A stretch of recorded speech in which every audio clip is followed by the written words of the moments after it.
Doug? On Zoom, Doug on Zoom?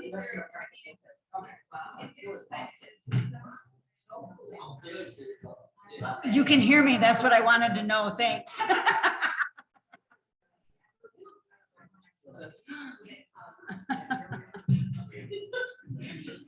Yep.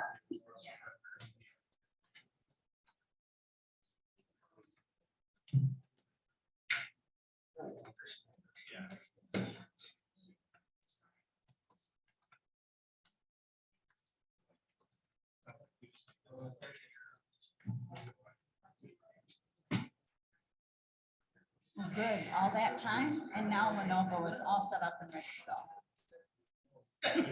Let's see if I can get out of that screen now. Okay.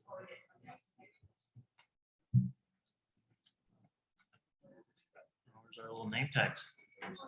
Yeah, it isn't first on my list. No.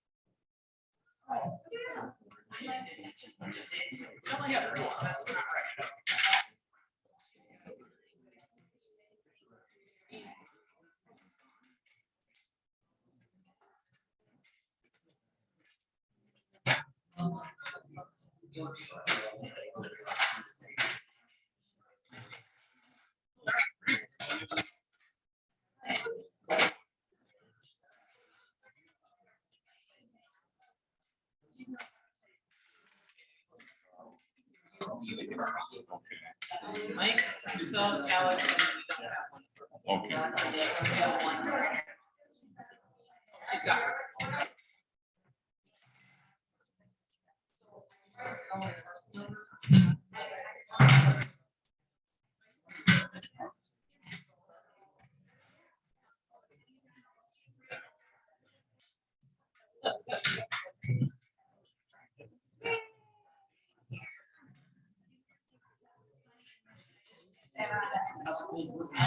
My name's Sarah, that's impressive.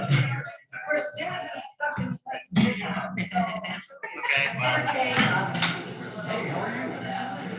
You wonder when you join the board and your name is in, you raise it. And your glass.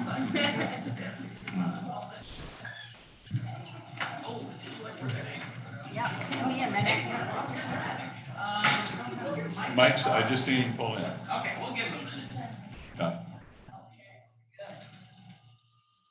Okay.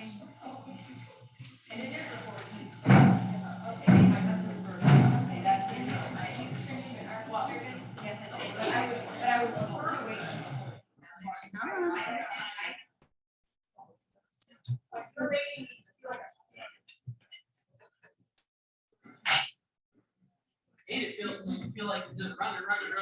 We sat down, I'm like, oh, okay.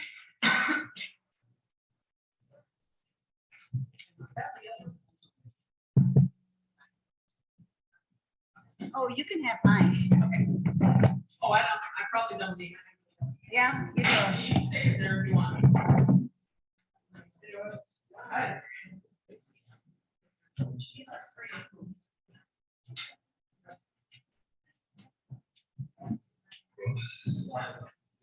That's the closed session minutes. If you want to give them a glance and hand that back. All right. It'll probably be turned off. Yeah. Go ahead and plug if you would, please. There we go.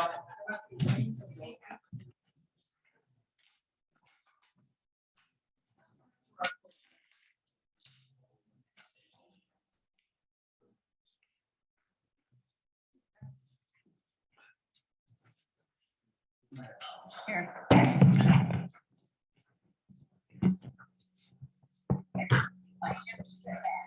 Yeah, I know.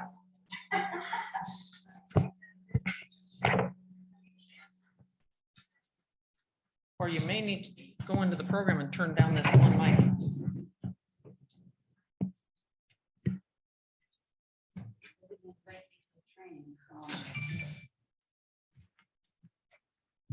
You didn't get the email on it?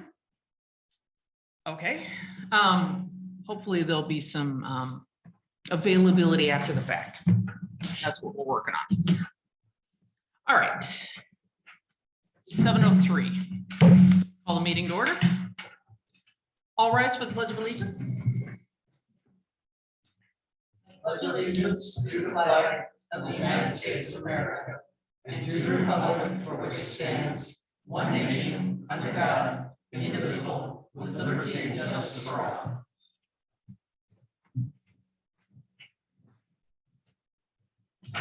Just a minute. I'm still getting feedback. Yeah, I think it's too close a proximity to your computer. Maybe the tap. Wow. Nope, that doesn't make sense. My apologies. We had some trouble getting the sound system up and running this evening. All right. Roll call, please. When you're ready. Angus, Yes. Jacobson, Here. Keaton, Here. Robo, Darrow, Present. Steelman. Here. Okay. All right, set and adjust the meeting minutes. We may make some adjustments depending on how far we get on what's items later. Any adjustments from anyone? Okay, and I may make some recommendations when we get farther down, but that'll be a hit this fast and move on type of a scenario. So we'll leave it on for now. All right, any conflict of interest?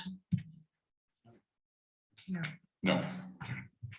I just, not a conflict of interest, but open disclosure, I do own property that has been made into a site condominium complex. I think everybody knows that, but because that's a primary portion of tonight's agenda, I want to make sure everybody's aware. All right.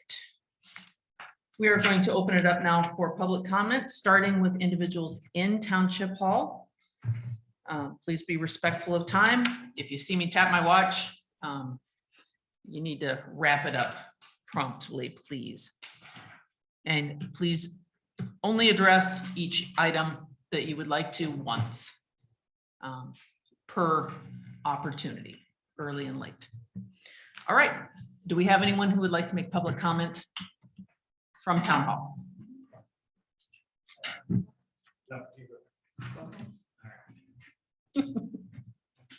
My name is Scott Joswiak. I'm a East Bay Township resident, but I'm a civil engineer working on a project in your township, and it will come in for site plan review. So this afternoon, I was talking to Bob about the project and was made aware of the moratorium. So I just want to let you know, or just go on record, that we are very, very anxious to get going. We've been working on this project for several months, and we're just about to submit it. And so to learn that we have a moratorium that's going to back us up until January is quite discouraging. So just want to go on record to say we would really like it if somehow the planning commission could intervene with the town board to move site plan review. We're not even a special use or a PUD or anything like that, but to allow site plan reviews to advance through the process as soon as possible, so that we can, we're hoping to break ground this year, but that's obviously not going to happen from the sounds of it. So that is all I have. Thanks. If it's okay with you, gentlemen, I would encourage you to take it to the other body as well, because they are the supervising body over us. And go to the source. It was not made at our request. Okay. All right, do we have any other public comment?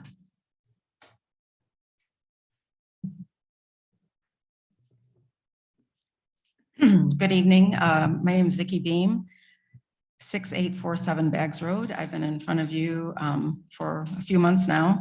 And I guess I want to start out by saying, and we've said this all along, we are not against development. We want it to be purposeful and in line with the master plan of rural character and why we all moved here. I'm going to take a moment and ask somebody to hand out the actual division of the property. We are part of the Morrison Farm division.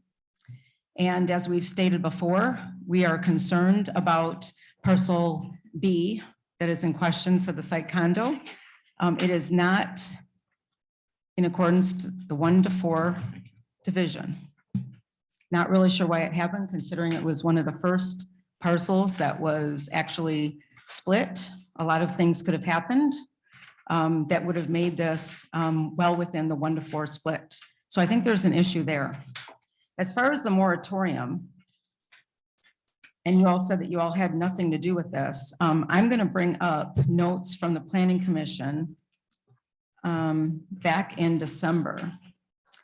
And Bob Hall stated, while working on this and other projects regarding special land uses and site plan reviews, I note the Michigan Zoning and Enabling Act requires separate standards for both, not commingled, in a way that the site plan and the special use standards are indistinguishable between the two. We have an issue here in our township, and we're really becoming very much aware of it, and we all have been since March. All special uses are to be accompanied by a site plan, have sent a formal memo to the township attorney and the township board to place a moratorium on the issuance of any special use permits until we amend the ordinance and get the appropriate language in place that will protect us and bring us into compliance with the Michigan Zoning Enabling Act. Nothing has really happened since then. And I've been part of these meetings and have been on Zoom or here in person since 1st of March, finding out about a site condo being proposed on Bags Road on a parcel that is not within the 1-to-4 split. So that is one thing that everybody should be addressing.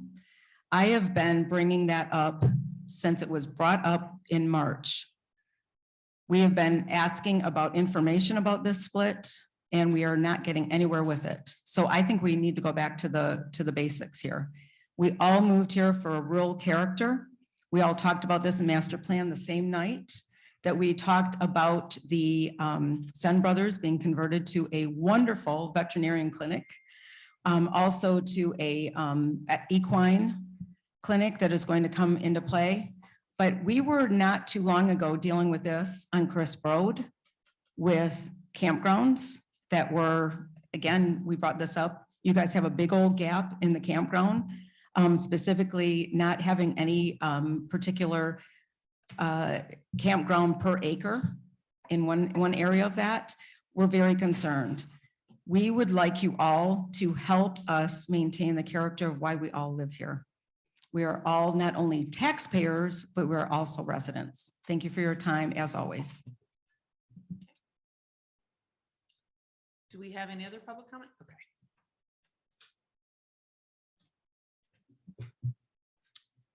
Connie Highmore, Bags Road. Thank you all for your service to the community and for the opportunity to comment. At the last PC meeting, I mentioned the fact that there is a general ordinance book. Only one person was aware of that here in the Planning Commission. I'm wondering if any of the other commission members had a chance to view the book. Anybody? No. Apparently there's a hard copy in Clerk Goss's office and also a digital copy available.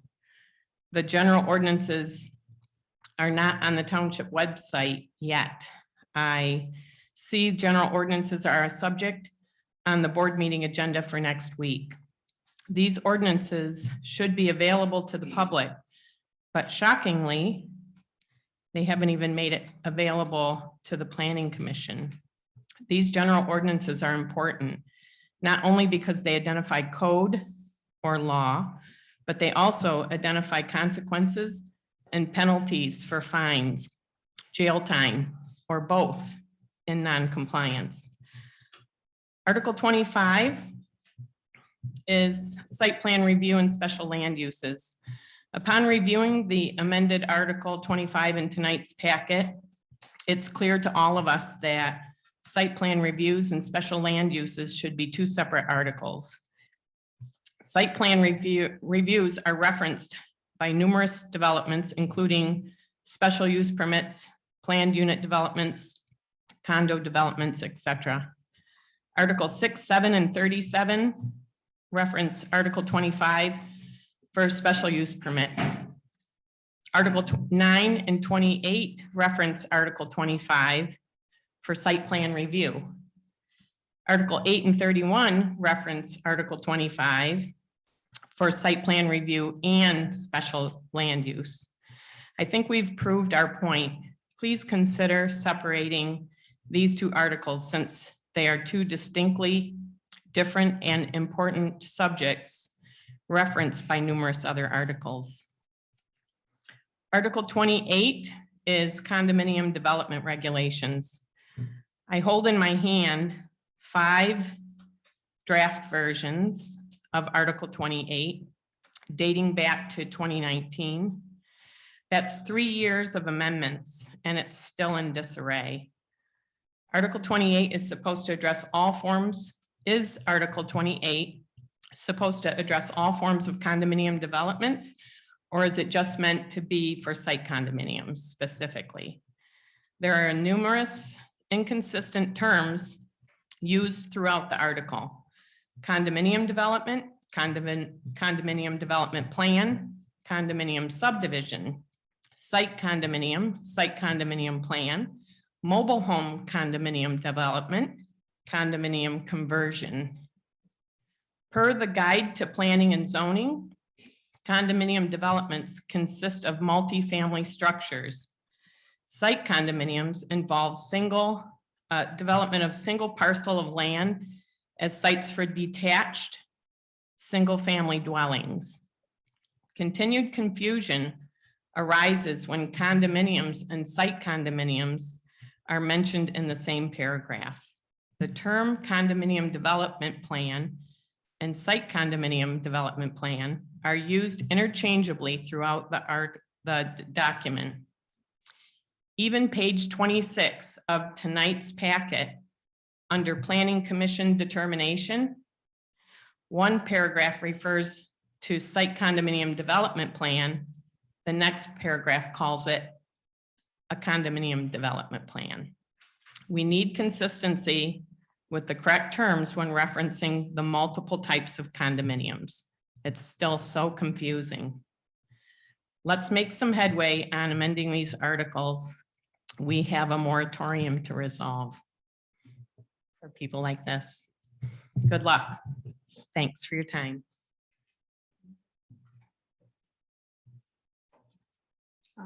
You don't have to have it.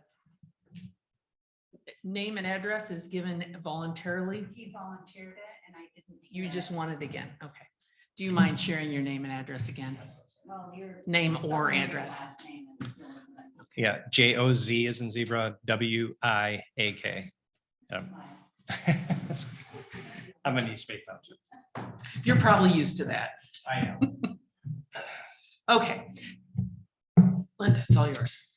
Hi, Linda Slopsma. I wanted to make a few comments about marijuana tonight because you've got it on your agenda. And I think we all know that we've been talking about this for over a year now. So just making sure everybody's leveled up. Last month at the township meeting, the board voted to prohibit recreational marijuana in the township as a result of the 65% vote from the people that live here and are registered voters. Additionally, I think it's important that you know that the medical marijuana question is also going to be on the board for next week, Tuesday. The question as to whether or not they should also prohibit medical, since that is reflective of what the people gave feedback on back in the survey back in, I believe, 2017. Those results are very consistent, 65% over the last 5 years. I sent you guys 2 different letters Hopefully you've had time to review those, but there's homework required. There's a lot going on in our local community as far as people having problems with marijuana, whether it's recreational or medical that is produced on a commercial scale. It would be irresponsible of us not to take advantage of the lessons learned by people in our communities. Acme is having a lot of concerns right now. Medical marijuana people are threatening lawsuits if they don't get recreational. So all of a sudden it becomes a very litigious business, whether they're right or wrong, they have the money to sue you. The issue of smells, I know you guys have discussed this before, and I'm very concerned that your attorneys have continued to encourage you to have very innocuous terms like no smell at the property line. Well, you know, we can all argue about what you can smell and what I can smell. But the bottom line is there are other municipalities, and I wrote this in my letter to all of you guys, such as Fife Lake, that actually specify things like carbon filtration is required. Negative air pressure is required in your building, so you're not leaking smells out every time you open a door. I think it is dangerous if you proceed on your medical marijuana zoning without addressing the smell on a more intelligent scale. Just saying it doesn't smell just basically lands you in court arguing about does it smell, does it not smell. We can do that all day long and waste a lot of time. But you just need to know that these things are circulating in our general area. People are having issues. Businesses are having problems and having to face either taking a loss on their property due to the fact that they have marijuana next door, or go into court if they can actually tolerate the loss in business and the litigation costs for several years. So I would just ask you to please be mindful of that. Use your resources, do the research, take your time to do it right. Thank you. Thank you, Linda. Any other public comment from town hall? All right, we will move on to Zoom. Oh, go ahead. I would, good evening. I would just like to have someone have a discussion on site condo in layman's terms. Connie does an excellent job on the articles and how they correlate back to another article. I get, if there's a simpler way that someone can just say the size of the lots in a site condo, you know, how is that determined? Is it on zoning? If it's, you know, and something along that lines. I just don't understand that portion of the site condo with the homes. Catch me or Bob after the meeting. Yeah, that's what I was going to do, but yeah, but during your discussion. He's official. I'll do what I can. Okay, all right, thank you. All right. There was also an article in the last newsletter that might help. Township newsletter. Yeah. Okay. We will move on now to Zoom. Do we have any public comment from Zoom? Okay. We will move on.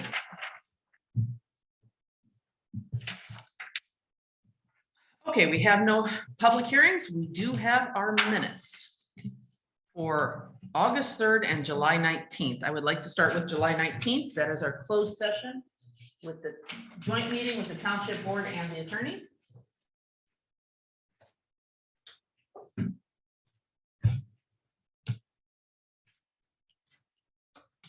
Does anybody have anything on that, and or I would entertain a motion?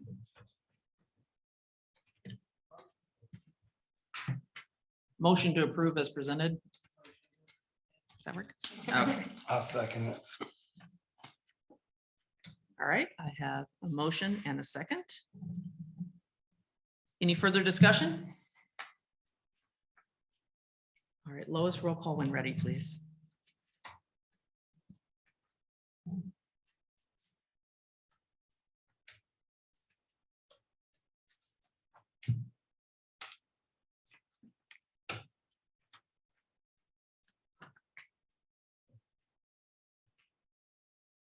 Roll call. Darrow, Yes. Jacobson, Yes. Keaton, Yes. Mangus, Yes. Steelman. Yes. Okay. And our meeting minutes for August 3rd. Did anybody have any notes or adjustments?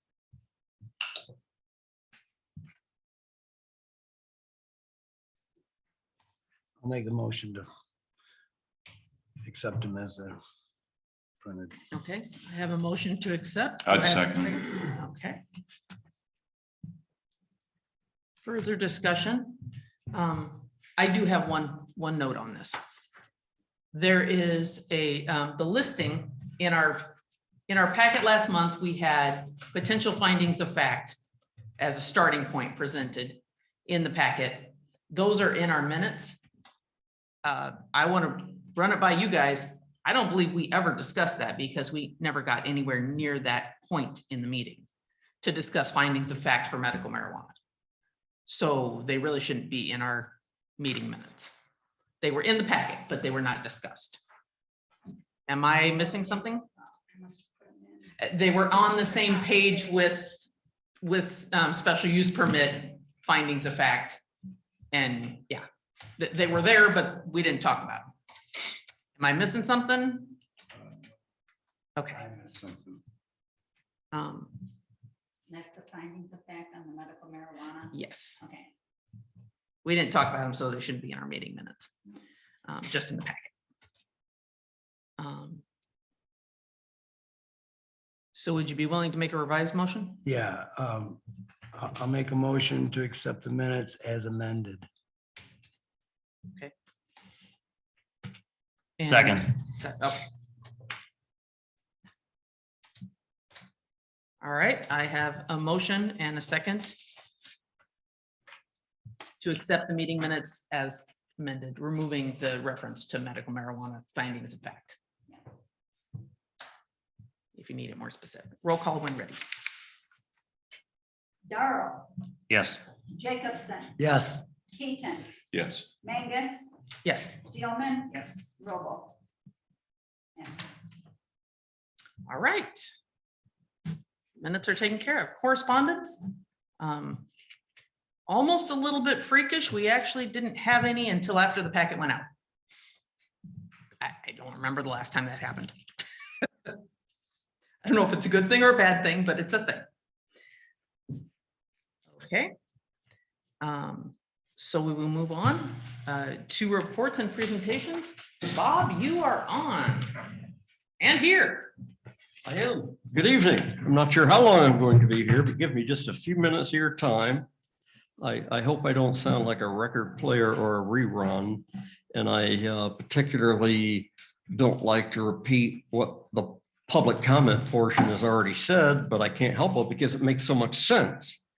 They're absolutely right that site plan review and special land uses are two distinct things.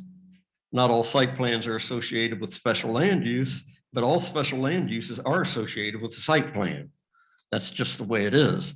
And they should be reviewed based upon their own individual merits, because it's entirely possible to approve a site plan for a development and it may be a special use and deny the special use. Or better yet, hopefully negotiate or work towards mitigating issues that would be causing you to deny a special use. And 99% of the time, that's typically done by a revision of what you've already approved, the site plan. Number two, somebody made some comments about inconsistencies in terms like condos, like condominiums, like condominium development, and they're absolutely right. Our ordinance does not offer a lot of consistency. Several of the terms are used consistently, and they're defined in the definitions of the zoning ordinance. But other terms like site condominium in one paragraph later on in that same paragraph may be abbreviated to site condo. We should try to avoid situations like that. So we are all talking about the same thing when we use the term.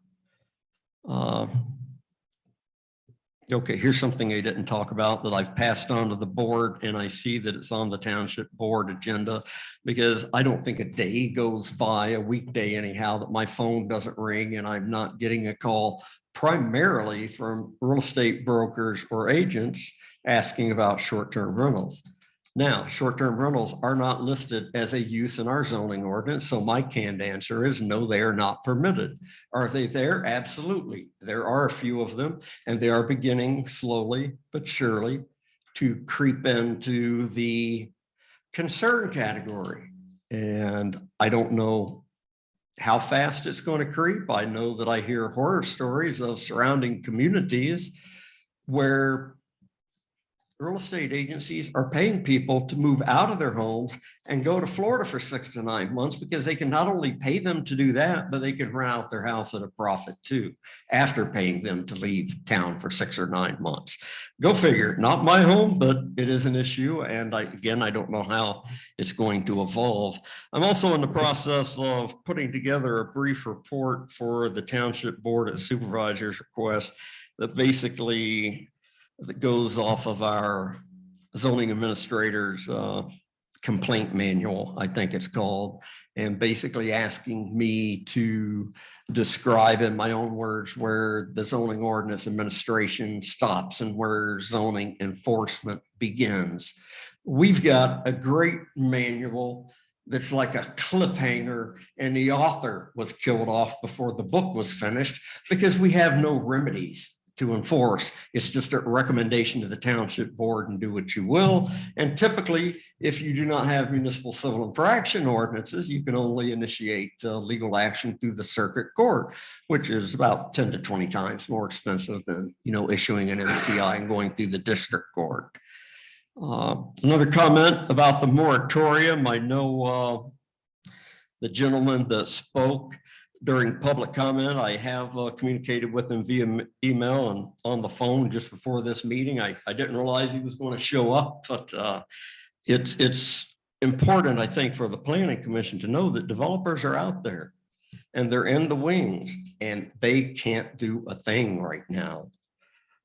Again, I don't know how much direction the township board has given to the Planning Commission. In my experience, when a moratorium is put in place, they usually look at the Planning Commission and say, here's A, B, and C. You don't work on anything until this is done so we can lift this moratorium, because moratoriums are frowned upon in the legal world.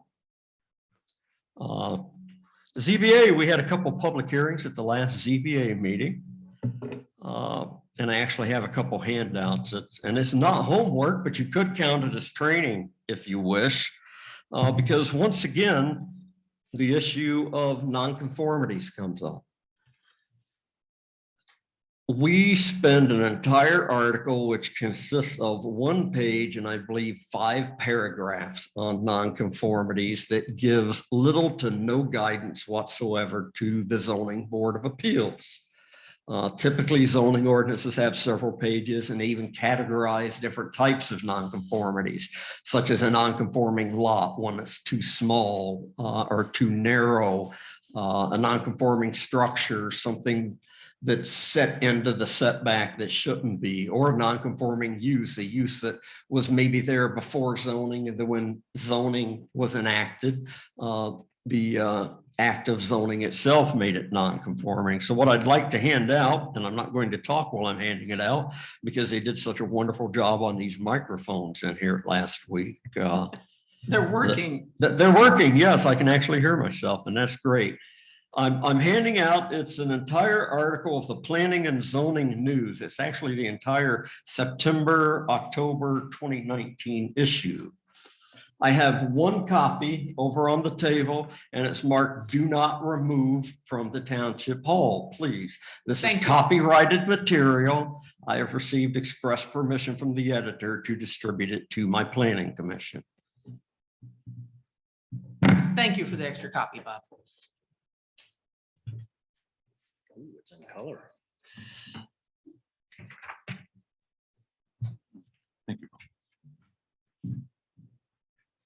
But anyhow, it's an entire book that will probably cure all the issues that you have with insomnia when you go home. But more than that, It does something that a lot of training doesn't do that I wish it would. If you just thumbed through it, you'll see pictures and charts down at the bottom of the pages. They give you examples that you can actually visualize types of nonconformities. They have everything that I discussed. They talk about signs. They talk about the historical characteristics of a community. But again, our zoning ordinance talks about the zoning board of appeals allowing an expansion of a nonconforming use if they find that it basically won't be, I don't know if I have the word right, amenable to the public. Long story short, you almost have to have a blatant and purposeful disregard and destructive purpose with your non-conforming expansion or use, which is a pretty darn high threshold. I don't think anybody wants to do that on purpose, but I guess it is possible. Just one other thing here. I'm not feeling too well. I was just notified on the way to the meeting. I just told Lois that my business partner down in Wexford County is home in bed and has been diagnosed with COVID. Again? His third time. Yes. Yesterday he was up and kind of okay. Today it's not anywhere near okay. I don't want to take any chances. It's the third time your grandmother's died. No, yes, no, but I do want to make a comment that was brought up during public comment that you responded to about site condos, site condominium, and seeing me or you after the meeting. Ordinarily, that would be a good thing, but I cannot repeat anything that is not in the ordinance. You want to know about site condominiums? Either look at our ordinance, or better yet, and the public can take note of this too, if you go onto your favorite search engine and like put in ask an expert, I don't know if it's ask an expert or ask the expert, that's the nationwide extension service.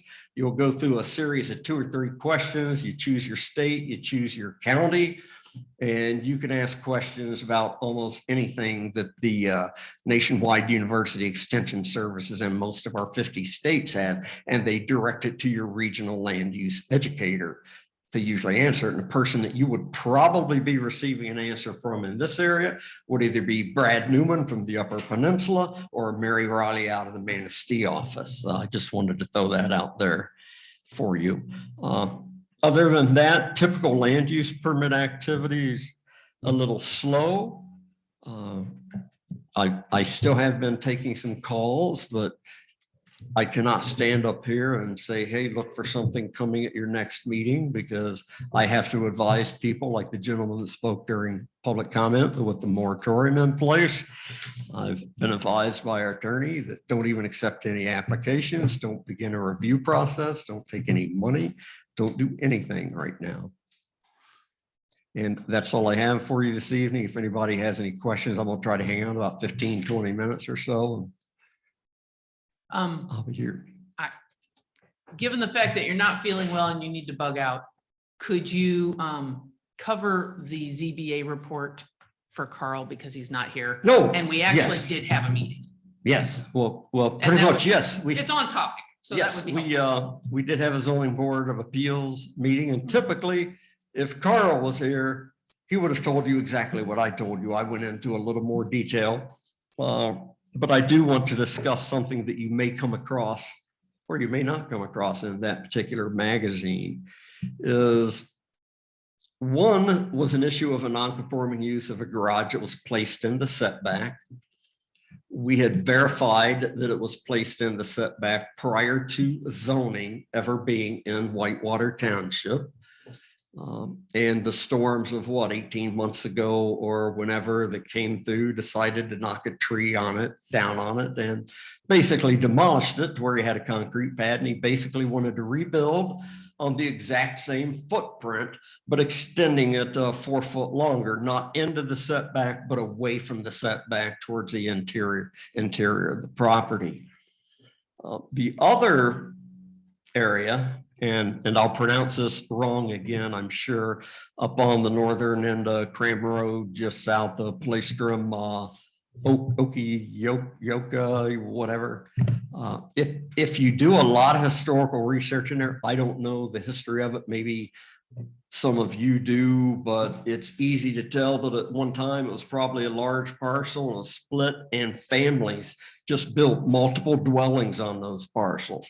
There's probably 6 to 8, well, there's a total of 11 parcels. They're all about a quarter mile long and 330 feet wide. And some of them have 1, 2, 3, 4 houses and a couple cabins. And that was the content of the other ZBA hearing. They had a small cabin besides the 3 dwellings that are on the property, log cabin that was in a state of disrepair, and it was way into the setback. And they had proposed to move it out of the setback into compliance with the setback, and then rebuild it, I think about, I can't remember the exact percentage, but maybe 30 or 40% larger. So this was more of a continuation and enlargement of a non-conforming use, even though they were complying with the setbacks.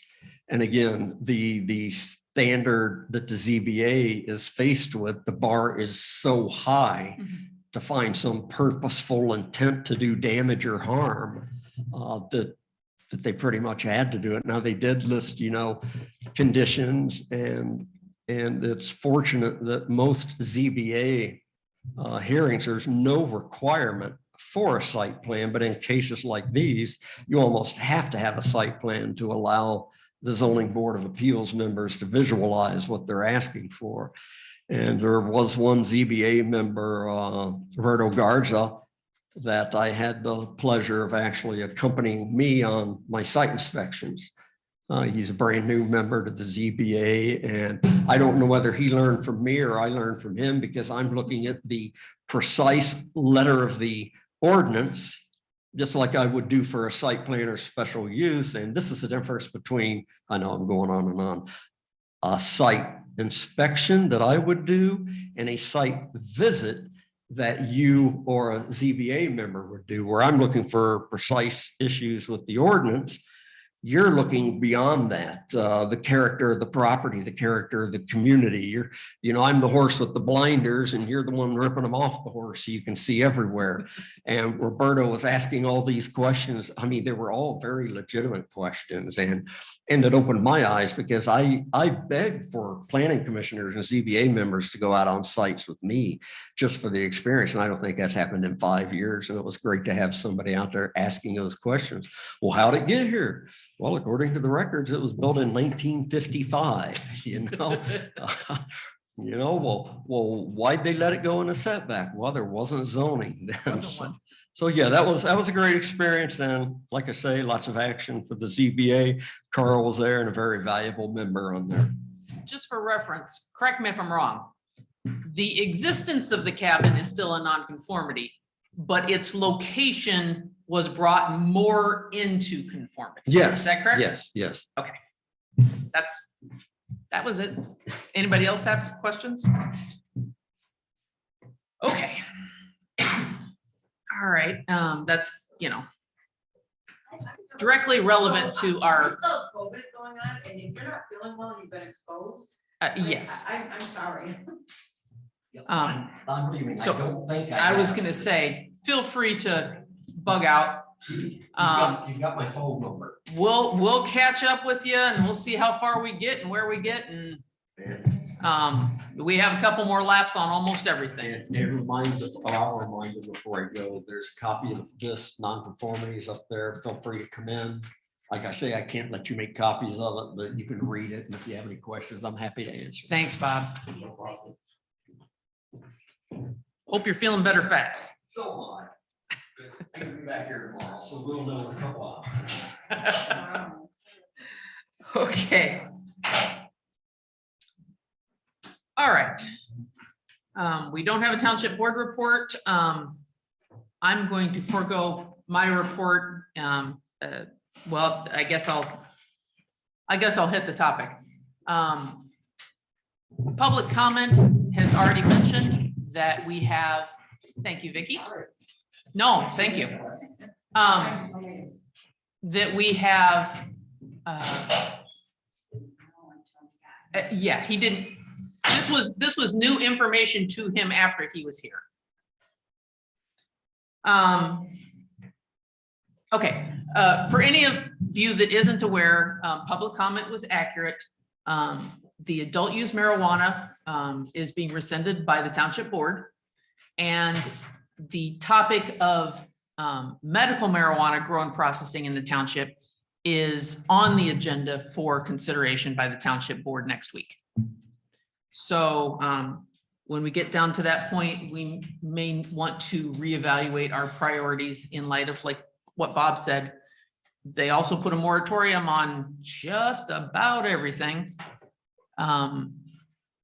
So although in placement of the moratorium, when they discussed it in January, there were specific things. It was until the recommendation of Bob and the attorney, and at that time myself, was to put a moratorium to give us enough time to pass an amendment for special use permits. It was specific to the separation of site plan review and special use permit standards. That's sitting on their desk right now.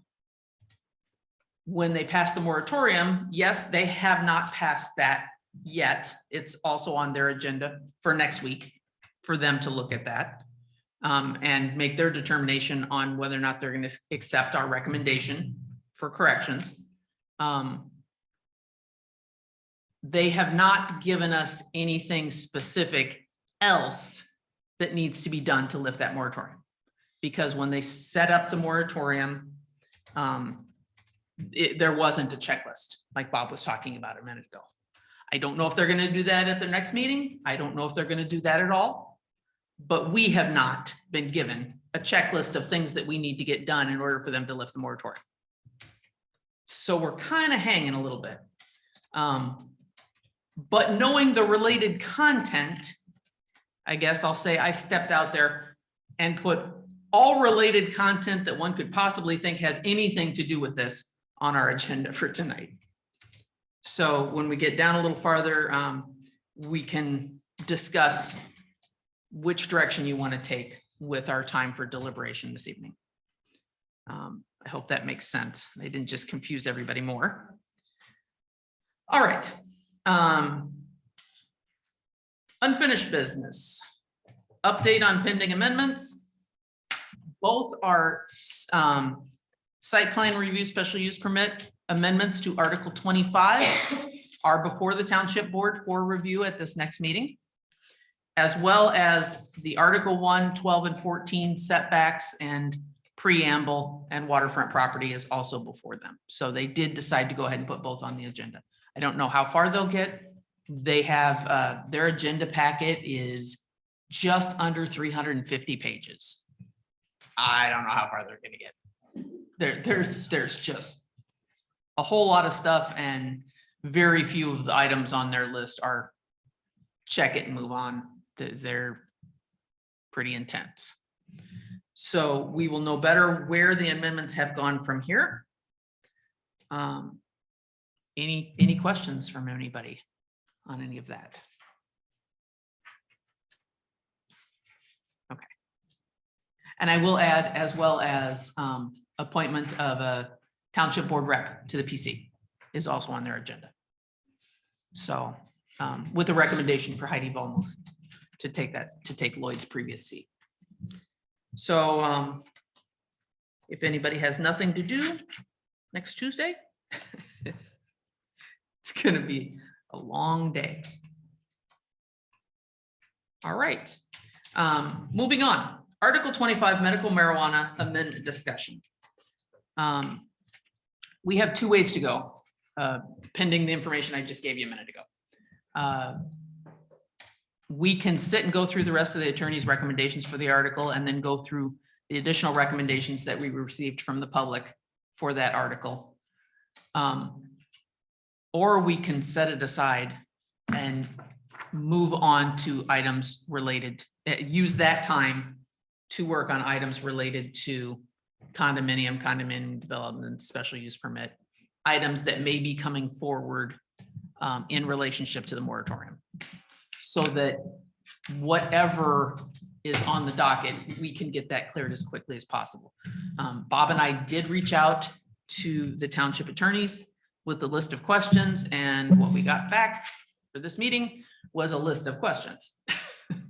So when we get down to those zoning ordinance amendments, one of the things I'd like to this evening is really come up with a strategy, what we're going to do, what we want to address. It needs to be done, whether it's now or later. If the board decides to lift the moratorium now, then they still need to be done. There's no harm in getting started on tuning, fine tuning those articles. But I guess what I'm looking for is, some of this information is ongoing and moving as we speak. So I'd like your input on whether you want to keep working on medical marijuana this meeting, or if we want to wait until we find out whether or not the board chucks it out the window and it's a waste of I time. recommend we wait to find out, because we could spend a bunch of time here and then they just throw it out and we just wasted all this time. So. On top of 2 years. On top of 2 years. And this happens more often than it should. So let's try to avoid a little bit of it and just put this on the back burner until we know which direction they flopped, and move on to something we can get something done with. And I didn't want to take direct action on that myself, also in that our agenda was put out before theirs was available. So, I can't cross-reference, does that work for everybody? Is that acceptable? Next month, That we'll sounds know good to much me. better That sounds good. Work on something we can if it's, get it accomplished. yeah. And we'll know how pertinent it is, or it will either be irrelevant or highly pertinent that we go ahead and finish it for October. So, okay. Then we will move forward with our next agenda item. That's a consensus to move forward with the agenda and pick up with medical marijuana as appropriate at our next meeting, which will either be to continue finishing it or eliminate it. All right. PC training and continued education. I'm gonna see if I can get down to the right page. Ask medical marijuana.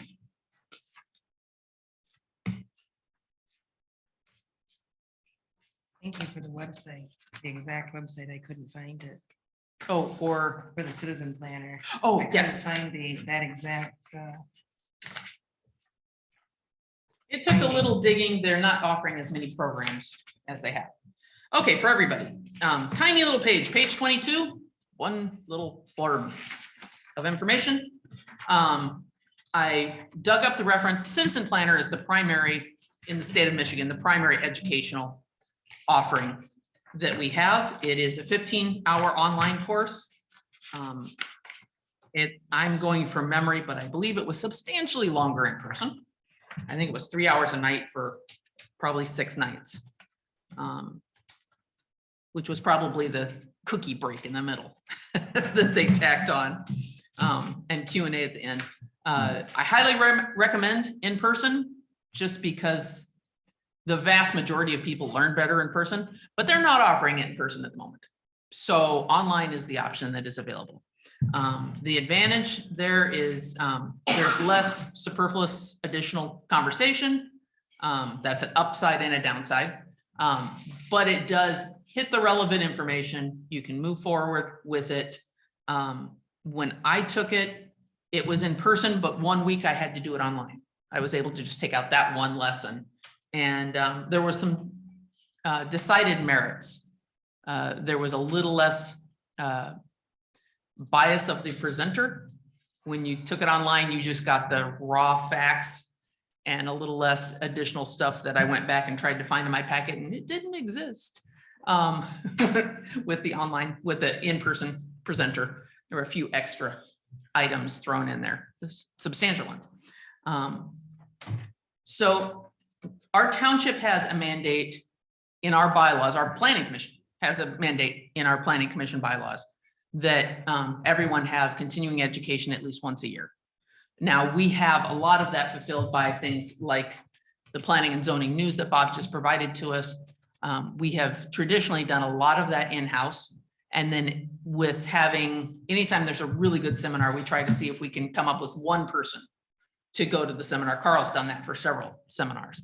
And Ted used to go to a lot of them and then come back and share the information to the best of their ability, or have one person who's more up to date on GAMP standards and another, we all have our various areas of expertise that we bring to the table. But this is still the most comprehensive of any course that we can take. We don't mandate it, but a lot of planning commissions mandate that you can't be renewed unless you've had the course.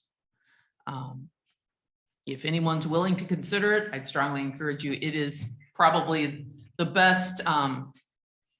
It does have a little bit of a slant sometimes in the presentation, from my opinion, but it gives the relevant information of a good overview of the concepts of planning and zoning.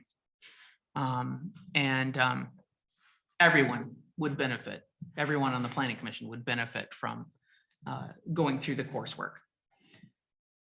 So if you would like to take advantage of it, I left the website at the bottom that you can go and look up. It doesn't give a whole lot more information other than what I've just told you just now. We do have it budgeted for every single member to attend every year. It's not something you take every year, but every member that has not taken it, we have the funds budgeted for you to go and take it at the township's expense. There's no lodging, there's no driving. The only place that's available on in person is, I believe it's still occasionally offered in Detroit, but driving down there 6 times is not reasonable where we're at. So if you're interested in doing that, either give me a call, or it would be, you'd get a PO and it would be paid for through the clerk's office. And it would be great. I can't say if we have a group that goes through it at about the same time. Sometimes it does help to have someone else to compare notes with if something didn't make sense. Anybody have any questions? I've taken it, but I think I'm the only one on the planning commission now currently that has taken it.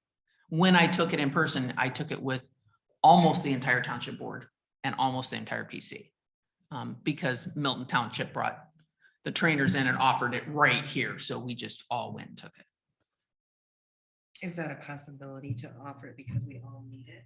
Would they come here? For that? When they did it, it was like 50 people that were taking it, because it's, 3 hours for 6 weeks. We could see if we could get together an offering of it, but we'd have to arrange a larger location than this, probably another township that has larger facilities. We can check if you would like. We can work it out to check with them and see if they'd be willing to do an in-person session. I mean, But it's a big commitment. I was gonna say, I think it would be more valuable to do it quicker or sooner. So maybe, I don't know, I definitely want to do it. I don't know if you guys want to at the same time or similar time, like she said, so we can talk about it. It's a good idea. Is anybody willing to jump in, and then maybe we could suggest to start, if everybody starts it in October or something like that, we could coordinate so that you're taking it at the same time if anyone feels that's of merit. And when it's online, it is self-paced. You can, hit an hour here and there as need be. If When they- everybody doesn't stay on the when they- same schedule, it's okay. When they did that, was it consecutive, like it was like Monday, Tuesday, Wednesday, or how did they have? that No, it was spread out? every Thursday for like 2 months, I think. And I think that's where you're gonna lose some of us, because Yep. life happens. And we have a hard enough time getting up since everybody's been showing up, it's Yeah. been great. But a lot of times you remember, a lot of times you can't hardly hold a meeting. Yep. So to get everybody present for that, I don't think it'd work, would it?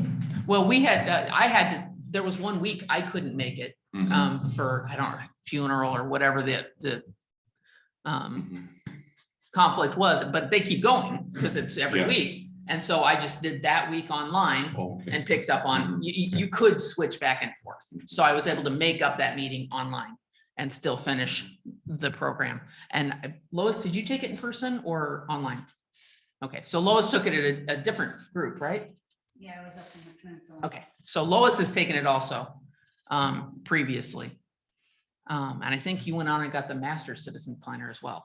There's another like project you can do after the citizen planner if you want to add a couple more initials to the Is diploma. there a PhD? Yes, there is, but it program? takes substantially longer.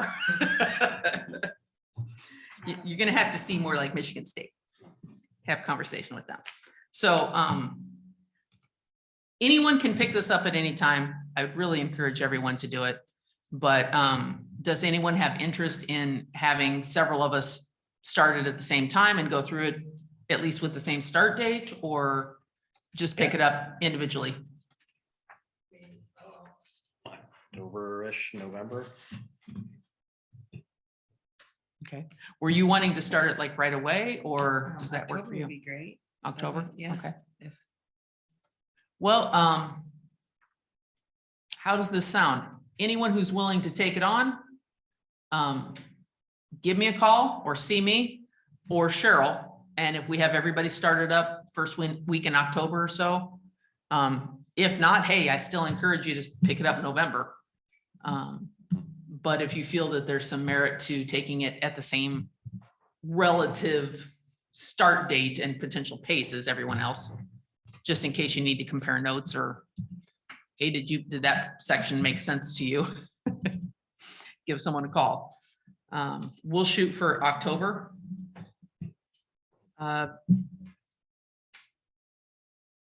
I guess, let me just throw it out there. Who thinks that they would be willing to take it on at least between now and the end of the year?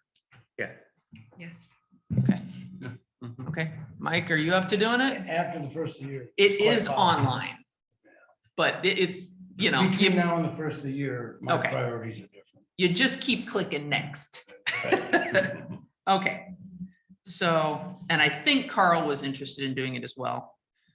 So, there's nothing to hunt after the first of the year anyway. Pretty much. Firewood. Okay. You gotta have a break from that. All right, so we will look forward to doing that. It's been many years since I took it. But anybody gets stuck, give me a call. I'll give you Bob's number. All right. All right, that brings us to Article 28, 31, and 32. Now, I would like to give everybody a little bit of a reference here. I have in our packet what is currently our condominium ordinance under 28. What I'm passing out for everybody is just a quick reference, because most of you have probably never seen this. That this is what our condominium, our entire condominium ordinance looked like prior to this amendment. This was it. This was all of the condominium rules for the entire township. Ta-da, done. And half of them have nothing to do with condominiums. This is why we went through and addressed the condominium guidelines. I'm not saying that to say that there's nothing that we can't fine tune in the one that we passed in March of 21. But this was a huge leap forward between what you see in your packet on page 23 and the previous condo ordinance that we had for the township. It had basically no standards. The only standards it had was see the other standards, some of which were not really lawful. It said, hey, go look at the subdivision rules and follow those. Well, by definition, all forms of condominium are not a subdivision, and they were specifically designed to not follow subdivision rules. So the way our ordinance was handling it was not effective, to say the least. This is an improvement, maybe not perfection, certainly, but an improvement.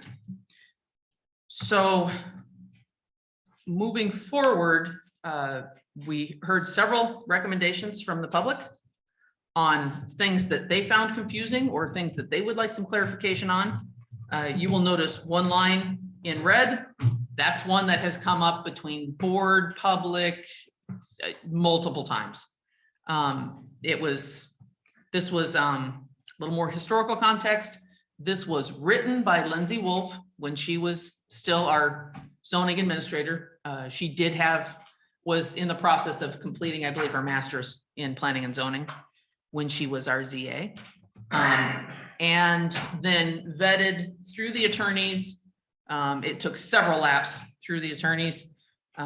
It took well over a year to go through the process of us having the initial draft, Lindsay writing the initial draft, PC reviewing it, going through, it went through several ZAs as we had some turnover at that time, and then a couple laps through the attorney before it finally hit the township board's review in 21. So item D has some issues. I would say there's some issues in English language. It is meant to say or to convey that if you're doing a planned unit development, even if it's a condominium, you don't look at these standards. But it could be conveyed per the English language to say that it says the procedural provisions of this section shall not apply to condominiums developments which are reviewed and approved through the special use permit planned unit development procedure. It was meant to mean if you're using a planned unit development, you look at a different article. But one could interpret it per the English language that it's stating that condominium developments are reviewed with Article 31. That's not the intent. That's not the meaning. That's not what we were trying to convey. Just the opposite. It was meant to be exclusionary and say, if you're doing a planned unit development, you need to look elsewhere. These are not your rules. That particular item could be resolved by simply taking out condominium developments and simply say the procedural provisions of this section shall not apply to planned unit developments, which are reviewed and approved through the special use permit planned unit development procedures. We can change 2 words.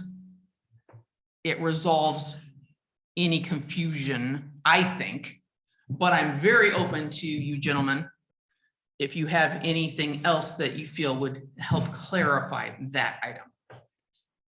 Beyond that one line, I would like to just go through and see how you would like to handle questions from the attorney. They wanted to know, hey, what do you want done? What do you want answers on? What are your questions? What are your issues? This ordinance has been redone fairly recently, so it doesn't have references to subdivision or the general ordinance for subdivision development that we have at the board level. It doesn't have reference to like private road ordinance and things like that that have been removed. It's a little more updated, but the next 2 that I gave you, which are planned unit development and commercial planned unit development, COPUD, PUD and COPUD. I'm just going to use those terms. If you don't remember what that means, holler. PUD and COPUD have their own articles, but they haven't been updated. So they do still reference things that don't exist. Articles that don't exist, ordinances that don't exist, and that needs to be updated. That's kind of a housekeeping issue that theoretically should be something, we're not changing standards theoretically. I see this as something we could have the attorney work with us on, saying, hey, can we make sure everything's defined? Can you give us any definitions we're missing? Can we make sure we're using the same term each time? And we want you to give us some ways to resolve A, B, C, and D. But I wanted to put it out to you, gentlemen. Bob and I can take questions to the attorney, and then potentially, you know, do you want to see a draft back next month? To me, even if we get a draft back next month, if the board is requiring that all of these be tuned up prior to removing the moratorium, it's still going to be January if we kick tail feathers and move as quickly as we can. It will take everything we can do to resolve the issues, to clean up these 3 articles prior to January. We would really have to focus very heavily on these and really knock them out quickly and potentially throw in that extra meeting we discussed. Yeah. And Quickest really thing move would be forward. when it came to remove the stuff that's easily to be removed, like if it's out of date, then let's get rid of it. Then we don't have to deal with that site. There's no reason to deal with it anymore. Pick those out, get rid of those, and then work on things that do apply today. Okay. Can we work on getting rid of this stuff that is just basically garbage? We also want to know anything from the attorney that, obviously, we just did this one. This is only a year old. So the attorney had no problem with it a year ago. Yep. With 28, sorry, specifically with the condominium one. But we can do a better job of making sure we have consistency in terminology, And even clarity. within this one. Yeah, That's what I clarity. The was biggest thing I think I could have told is clarity. It can't say one thing on one page and refer you back to another page, because that doesn't help anything. This shouldn't have to refer back to another page. If this is a question and where it was asked, then answer it, then be specific and clear and tell them what the rule is. Now, I will share with you, gentlemen and ladies, that's so new. When you go to the Condominium Act, and you can pull it up online, it's not a hard one to find. It does not break down condominium conversions, site condominiums, condominium complexes. Those rules apply, and I understand it's confusing for us as well as the public. It's confusing because it doesn't itemize all the different types of condos. It just, if you're doing a condo, those rules apply. Some sections of the rules apply more to certain types of condos than others. If you're a 4-story building on the bay, you're going to have different standards and guidelines than if you're building a site condominium with individual lot units. And that's going to have different rules and guidelines than a condominium conversion, which is an existing building that you make into a condominium, just changing the type of ownership. An example of that would be a 4-plex apartment building, which I don't think we have any, so that's a safe one to use, that they decide to make into a condominium. There may be structural changes that have to be done. Maybe there aren't any structural changes that have to be done, but you have to have a survey that designates each owner owns which geographic, physical, story, land portions of that parcel. You can do that after a building's up. That's often done with the old resorts. The old resorts on waterfront, you know, it had 7 cabins. They're converted into a condominium. Each individual family may own one of those cabins that all sit on one lot and share the same land. All of those are governed by the same laws at the state level. So it gets confusing because just like this Condominium Act covers many kinds of condos, our condominium ordinance covers many kinds of condos. In fact, there's even a mobile home park. I didn't know you could have a mobile home park that was a condo. You can. It's usually a pre-existing, and then they just sell off the individual lots, but it can also be the campground over here is a condominium. Yeah, but that's what I was gonna say, a lot of places they'll have, Yes. like in Florida, they'll start an RV lot, a park, build it up, and then they'll condoize it off. So you can get down as far as a lot Yep. for for your You motorhome. own that piece of land and that piece of concrete, and you will have a survey that says Yeah. which portion of this entire thing you own. So I would suggest also that it would be a good idea to add something to that effect, that this article covers this type of condo, this type of condo, this type of condo, with definitions added to our Article 3 definition section. I think that that would help, I don't know how to, because I know I had to look them up myself. I don't know how we would do it, but there's a condo like we think of where there's one building Yep. or 4 buildings and 20 units in each building. Yep. Okay, that I can mine as a condo. But there also are condo lots Mhm. where they can have 50 lots, condo off like you did in a park. Now, if we could figure out a common sense way of determining between those buildings and the dirt, I think we would have what we're looking for. But I Well, don't know how to throwing- get there. Throwing the definitions in, I think, would help with that. Mhm. But essentially, we Specific have the definitions same, and clarity. we have the same process, Mhm, same review, mhm. same rules for all of the above. Right, And that that's would what bring we need. clarity, I think. That's where we need to Yeah. change, possibly, maybe change some of those rules, because as I think we could agree that if you have condo lots where it's the dirt, and you have condos where they simply say, we're gonna put 4 buildings and 30 units in each building, I think we can agree there's a difference there. But the review is the same. The things we look at, the Oh, I see. inspections they have to have, Mhm. that's what we're looking at. Yeah, there's a difference because you're, instead of owning this portion of 3-dimensional space in a Yeah. 3-dimensional building, Mhm. you're owning this perimeter of dirt. Yes, So yes, there's a difference, but for planning and zoning, we look at it the same way. is that the Our problem? review, Is that part of the problem or no? not really, it's the same reviews, a condominium conversion, an existing building that you change into a Mhm. condo, still has to, fire department might want to look at it. Mhm. It has to make sure that it meets the required zoning for that, or that it did at the time that it was built. So we wouldn't have authority. It's well, it's all the same checks that we would send Okay. it through. The health department will actually look at that and say, okay, does the septic that this building have, can it handle what they're proposing? Well, usually the answer is yes, because you're not changing anything. There's already 4 apartments. Mhm. You're not adding any more apartments. You're just changing the way in which it's owned. Mhm. So for us, the review is about the same. Mike? I think what Kim is saying and proposing helps to bring clarity when you read it, when either we read it or the public reads it, because it says, if we put in something similar to what she's talking about, it says all of these rules apply to all of these kind of condos. And in this, as far as I understand, we don't have a paragraph or a sentence that says this kind, this kind, this kind, and this kind of condos are all Mhm. covered in this.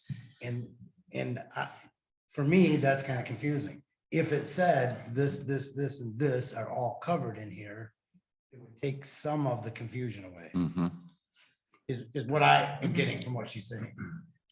So let me throw this at you, Al. So Mhm. marinas can be condos as well. Yeah. Yes. You betcha, they are. So they don't even have dirt. Right, and that wouldn't be a site condo, You have but it some. would be reviewed the same Yes. way. Yeah. Have you taken care of your watershed easements? Mhm. Okay, yeah, in fact, the one in front of Mountain Jacks was actually, a portion of that was condo. Well, it's not Mountain Jacks, it's Yeah. Mhm. open dirt now, but for those of you who still know where it used to be. Okay, so what I'm looking at is those type of things, what we feel that would be helpful to clarify, what things we need to add to create an easier read through for the general public and a little more clarity. Some of this is perhaps written more for developers than for the next door neighbor of the development, who are accustomed, know the state condominium act. They know where to go for the rules. They know what the rules are. They know if they're following the state condominium act, it's going to fit somewhere in this. and they don't have as many questions. This doesn't answer as many questions for the person next door that isn't familiar with the State Condominium Act, that doesn't work with development. So I guess I'm thinking in Article 28 specifically, perhaps we want to have a little bit more of those neighbor-friendly items and consolidate. Well, and I guess I ask you, are we good with consolidating our use of terms to as few as possible? And then having a paragraph that says, all of these also apply. I think that's a great idea. Okay, Yeah, I agree with Mike to get it for clarity. okay. Yeah. And I'm gonna start with just this Article 28. I was here. I think I'm the only one that was here. Were you on when this was approved? Yeah, you were I on. think I was. By the time it was done, you were on. Yeah. Okay, so Mike was here too. When this went through, I guess I would put it forward to you guys.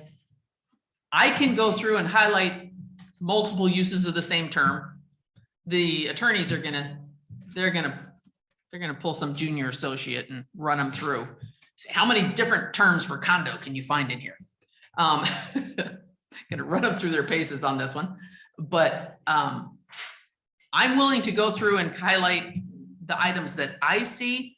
I'd also be willing to sit down with one other member if you want to tag team it and go through the article and see what items aren't as clear. It can be, being familiar with the document can be an asset. I'm familiar with the document.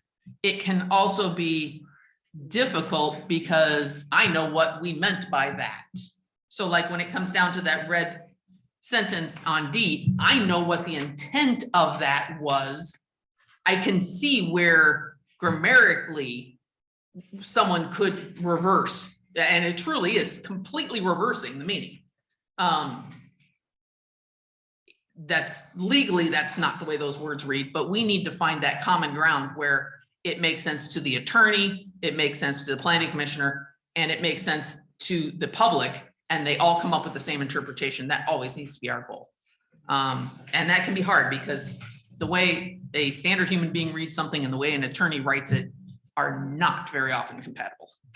It's just not. I would work on that with you, Kim. So would you be willing to go I through would, that? Okay, so the fresh pair of eyes does help, because if you say, huh, what? Then we can go back and forth until we come up with something. Does that work for the whole group? Are you comfortable with two of us getting together and kind of sending the attorney, hey, can you fine tune these areas? He will tell us if there's other things he thinks need to be addressed. But like I said, this just ran through the attorney within the last year, ran through multiple apps through the attorney. So there shouldn't, and I say this while biting my tongue, there shouldn't be a whole lot that he comes up with other than fine tuning. I actually went back and read the report on this, the last report that we addressed. And we went through and addressed, there are a couple of small items, but we had addressed all of the issues he had brought forward in one way or another. Okay, we'll get together actually, if you can give me a phone number before we take off, and then we can work some time out to sit down and rummage through it and take a run through it and have it ready for the attorney. Is there anything else that you gentlemen would like the input from the attorney on? Like I said, when we sent him the question, what do you feel needs to be addressed for this? They just sent us a what list of questions back. So I'm trying to pare down our list of questions for them and fine tune the scope of what we'd like them to do. I would love to have a draft for you in October. Don't know if that's realistic. And then move it forward. I'd love to see this addressed. If the moratorium isn't lifted, addressed before the end of the year, as in sent to the board in a final draft, so that there is no talk of extending a moratorium beyond where it's at right now. We haven't been given a list. It's entirely possible that the board will review special use permit site plan review standards. If that's what they were going for, and lift the moratorium. I cannot speak for them. I have no indication they didn't give us a to-do list with the moratorium. So I can't read into where that is at. And I did support the moratorium in January when we didn't have a draft and a final draft in a public hearing, and it already sent to the attorney, sent to the board. It's a different thing after we've sent them the repair.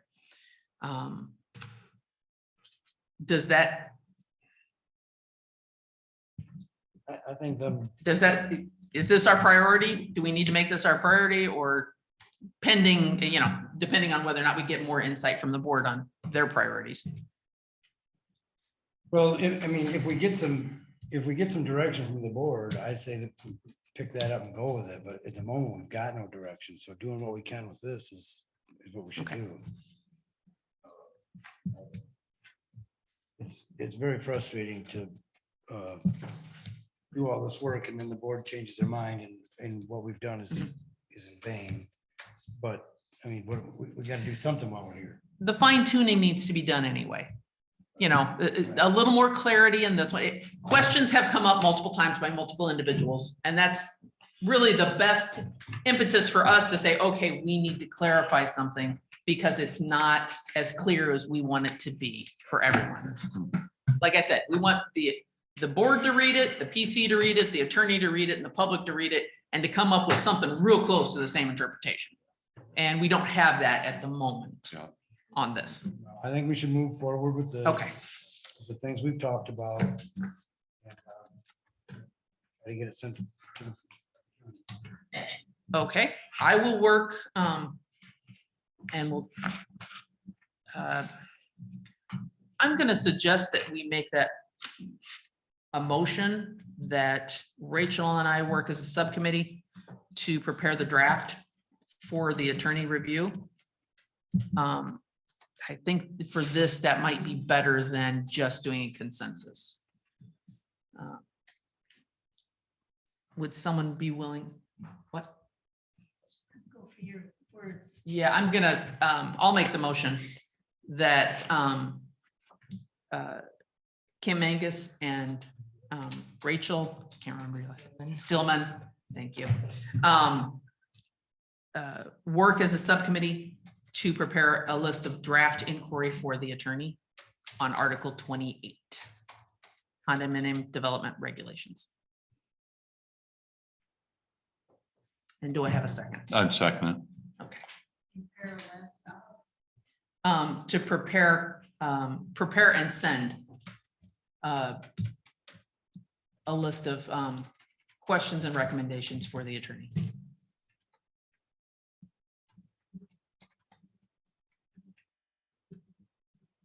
And I have a motion by Kim, a second by Al. Any further discussion?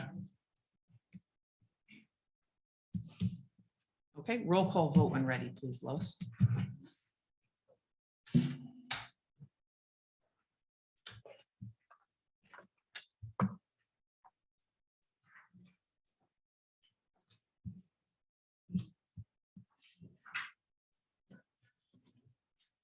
Human, Yes. Jacobson, yes. Mangus, Yes. Robel, not available, Keaton, Yes. Darrow. Yes. Next, we have two additional articles that you probably are less familiar with, which is our PUD and our COPUD, which is, it's not commercial, it's corridor overlay, plan unit development and plan unit development. Both of these, like I said, are not as recently updated as the condominium regulations, which means that they have more leftover residual references that may not be relevant anymore. And they're just not, neither of one of these have been used to my knowledge, since I've been on the planning commission. So these haven't been used since maybe Millbrook. Heights Machinery, just before I came on, is a COPUD. There are a couple on M72. We can handle it the same way if you want Rachel and I to go through them, and basically we can just take a draft and highlight it. What, here's our question. There may be some updates on these two particularly from the attorneys where they say, that's not how this is done. Judicial case law has rendered this opinion, you need to adjust X, Y, and Z. What are your thoughts on both of these? I think subcommittee is the only way to get it done in a Quick, decent time frame. Yeah. And I'm happy to do that with you too, if Okay. everybody else agrees. I had a lot of questions on this one. So I will learn a lot by doing that. yes, and there is a lot. And like I said, I have not processed through a development on either of these.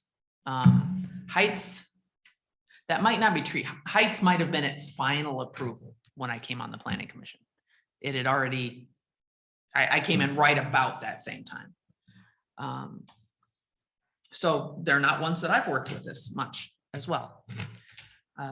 Does that work for everybody? We will come up with a list of questions, comments, highlights for the attorney, and then as quickly as we can get input back from them, I would love to see us, ideally, I'd love to see a draft at our October meeting, but we'll just have to see how it goes from here.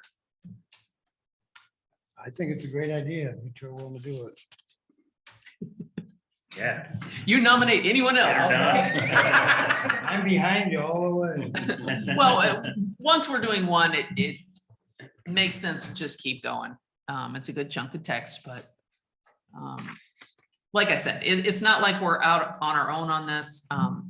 Eventually, we may have a consultant that we're working with, but at the moment, with the moratorium in place, I feel like our due diligence is to move as expeditiously, as quickly as we can to get our ducks in a row, so that no matter what anybody else's ducks are doing, ours are lining up properly and we're taking care of what's going on. So, by the way, consultant is also on the township board's next meeting agenda. They do have a lot in front of them. All right, in that case, unless anybody else has any further comments on these, we would still get a draft back and be going through it with a fine tooth comb, Right. For at least one meeting or an extra meeting, maybe just to do these. I would entertain a motion similar to the one we just had.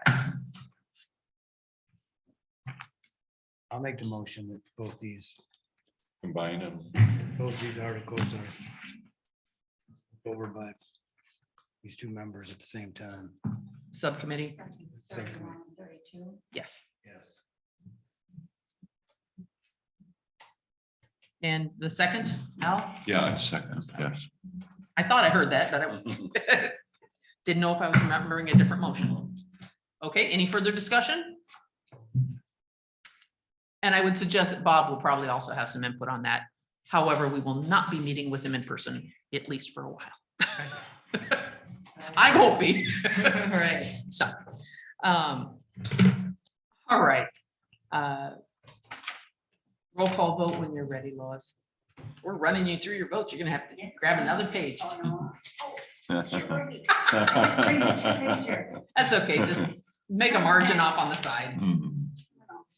I got it. We're crossing our T's and dotting our I's this evening. Eaton, Yes. Mangus, Yes. Robo, none available. Steelman, Yes. Darrow, Yes. Jacobson. Yes. All right. The next item we have up, yeah, we still have a little time. Good, we need to do this. We discussed the proposed adult use zoning ordinance amendment, but I knew that it had already gone through the township board at the last meeting. At our last meeting, they hadn't gotten rid of it yet. So it would be inappropriate for us to move forward when they hadn't moved forward. And we discussed waiting until the medical. Well, now we're not sure what's going on with the medical. So I went ahead and formatted this. Believe me, I got phone calls. The township voted this down. Why are you approving? I don't anticipate our planning commission recommending approval of this, but we do need to finish the zoning end of the process. This was sent to public hearing. So in order for it to be off of our docket, we have to move it forward to the township board. We can move it forward to the township board with a recommendation to adopt or to not adopt. They can still adopt something if we tell them no. However, they've already repealed the article that made this legal. So I don't anticipate that happening. So I would like to, and I did include suggested findings of fact. I am proposing that we go ahead and forward this to the township board so that they can make their determination and it's off of our desk. It is a completed, rejected amendment, but it is taken care of. Does that work for everybody? Are you talking about page 46? Sorry, page 46, yes. And we're talking about adult use marijuana? Yeah, yes, this is the amendment that would have added adult use marijuana to our industrial and agricultural district. Am I missing something? Why at the head of the page, at the top of the page, it says commercial medical? Oh, you are correct. That is a typo.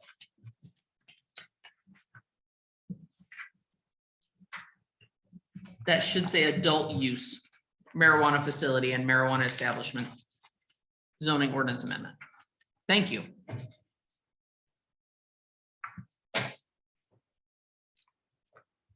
I got it in the text properly.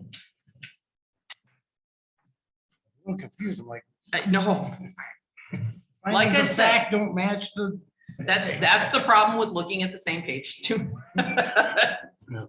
Too many times. So the rest of the stuff at the bottom is superfluous, is unnecessary because you don't need conflict of interpretation. The interpretation is it's out. But that's the standard language the attorney always adds to the end of every amendment. That should be there even if we are recommending that they not adopt this ordinance change. Does that work for everybody, or do you want to still wait until medical? We don't know when medical is going to come, Well, we can be done with this. This now. can be done. Yeah, I say we get done with this, and when they make a decision on the medical, then we'll Yep. finish it too. And they've made their vote on the adult use. So Right, that's it's a set thing. Yeah, let's be done. Does that work for everybody? Yeah. Okay.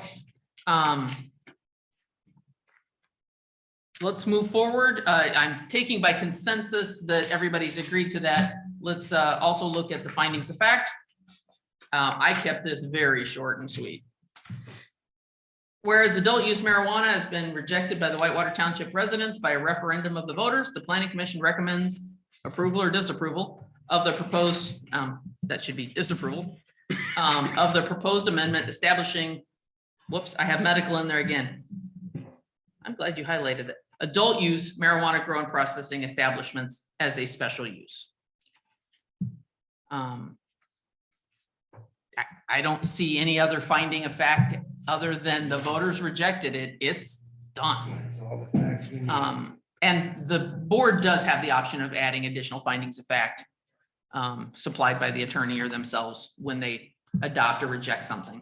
But I think that's the only reason we need to send them the recommendation. Anybody have anything else they think we should add to it? Or have any problem with what's here? Or any other typos? I'm gonna suggest, medical on the bottom line should be changed to adult use.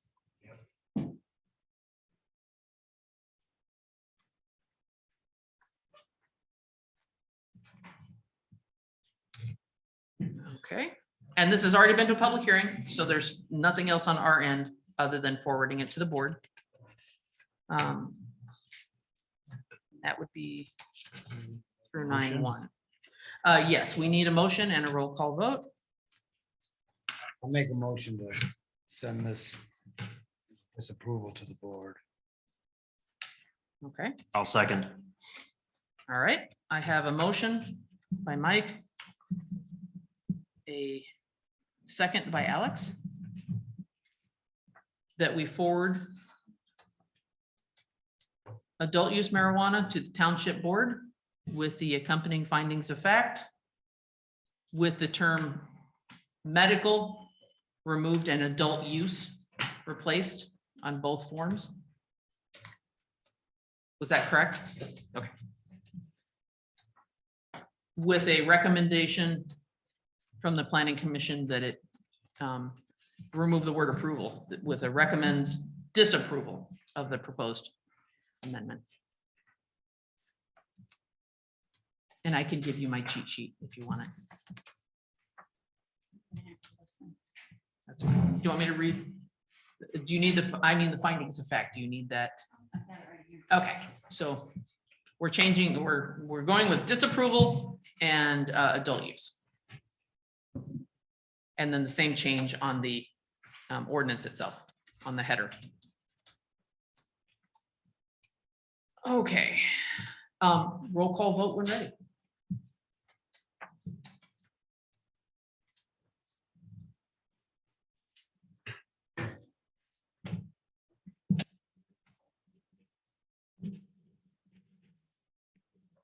Angus, Yes.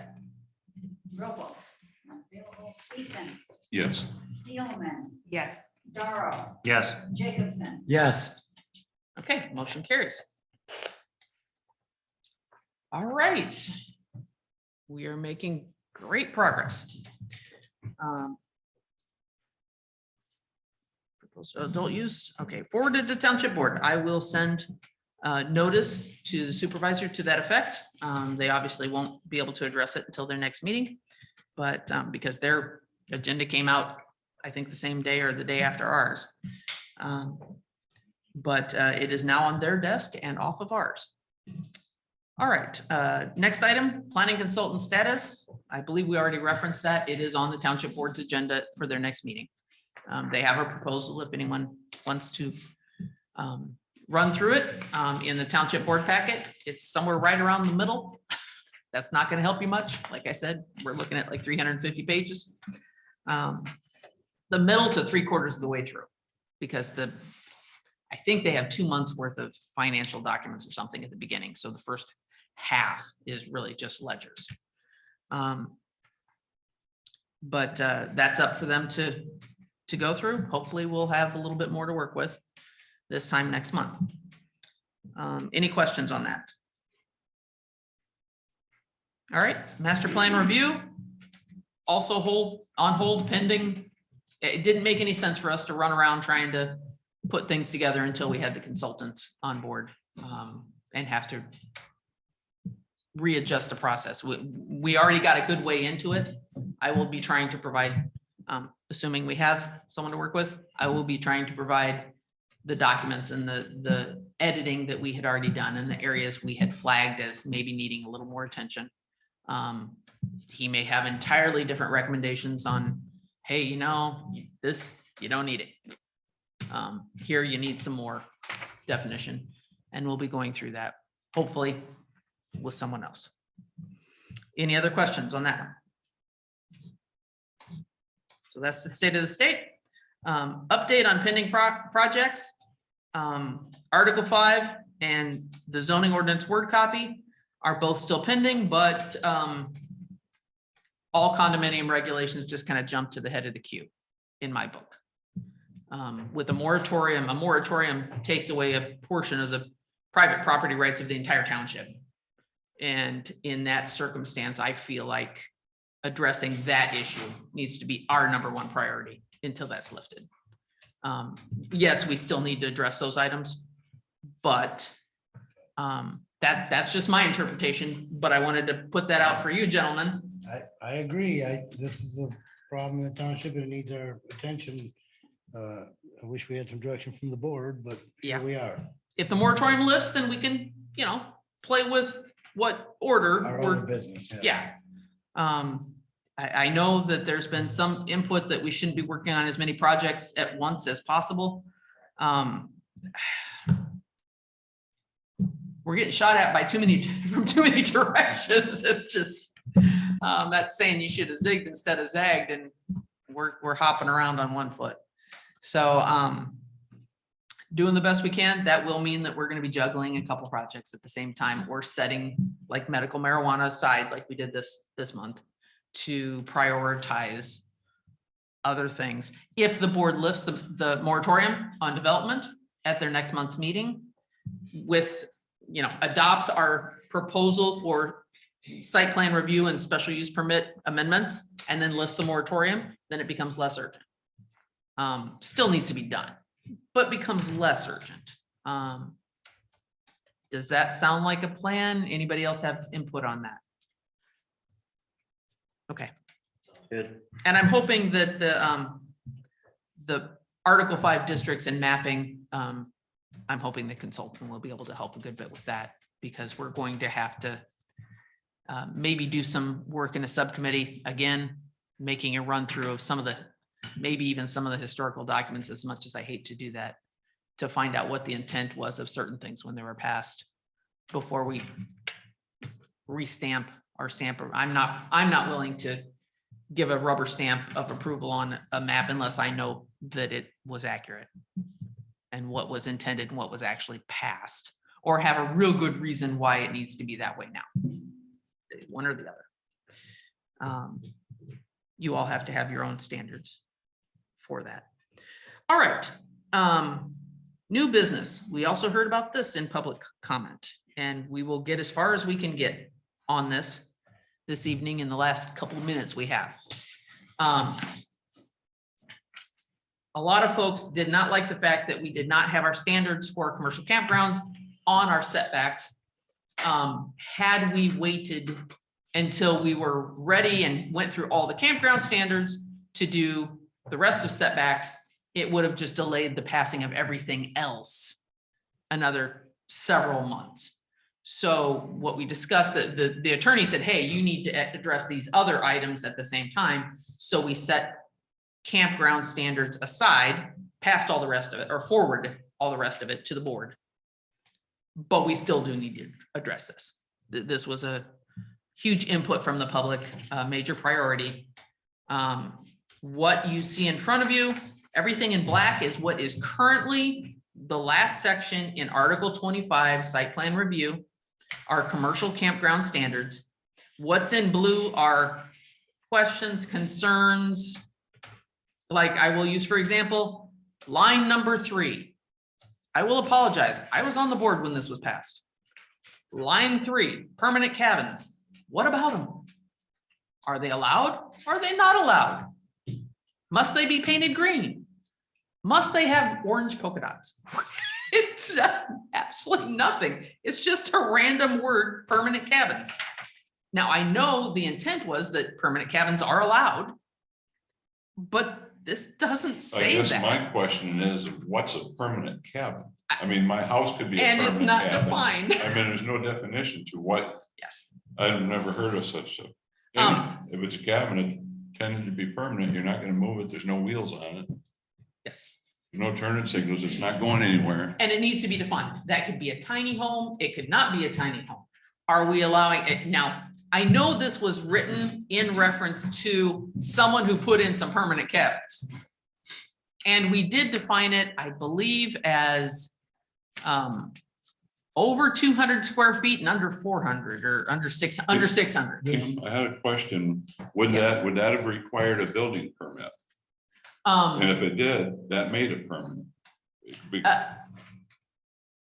All of what went in the aforementioned project did require a building permit, but none was ever acquired until after the fact. So someone said, hey, tents are a pain in the derriere. Let's just got together with a couple buddies, boom, cap. One good weekend with a couple guys who know what they're doing. They just popped up a couple cabins. Not much more work than a tent.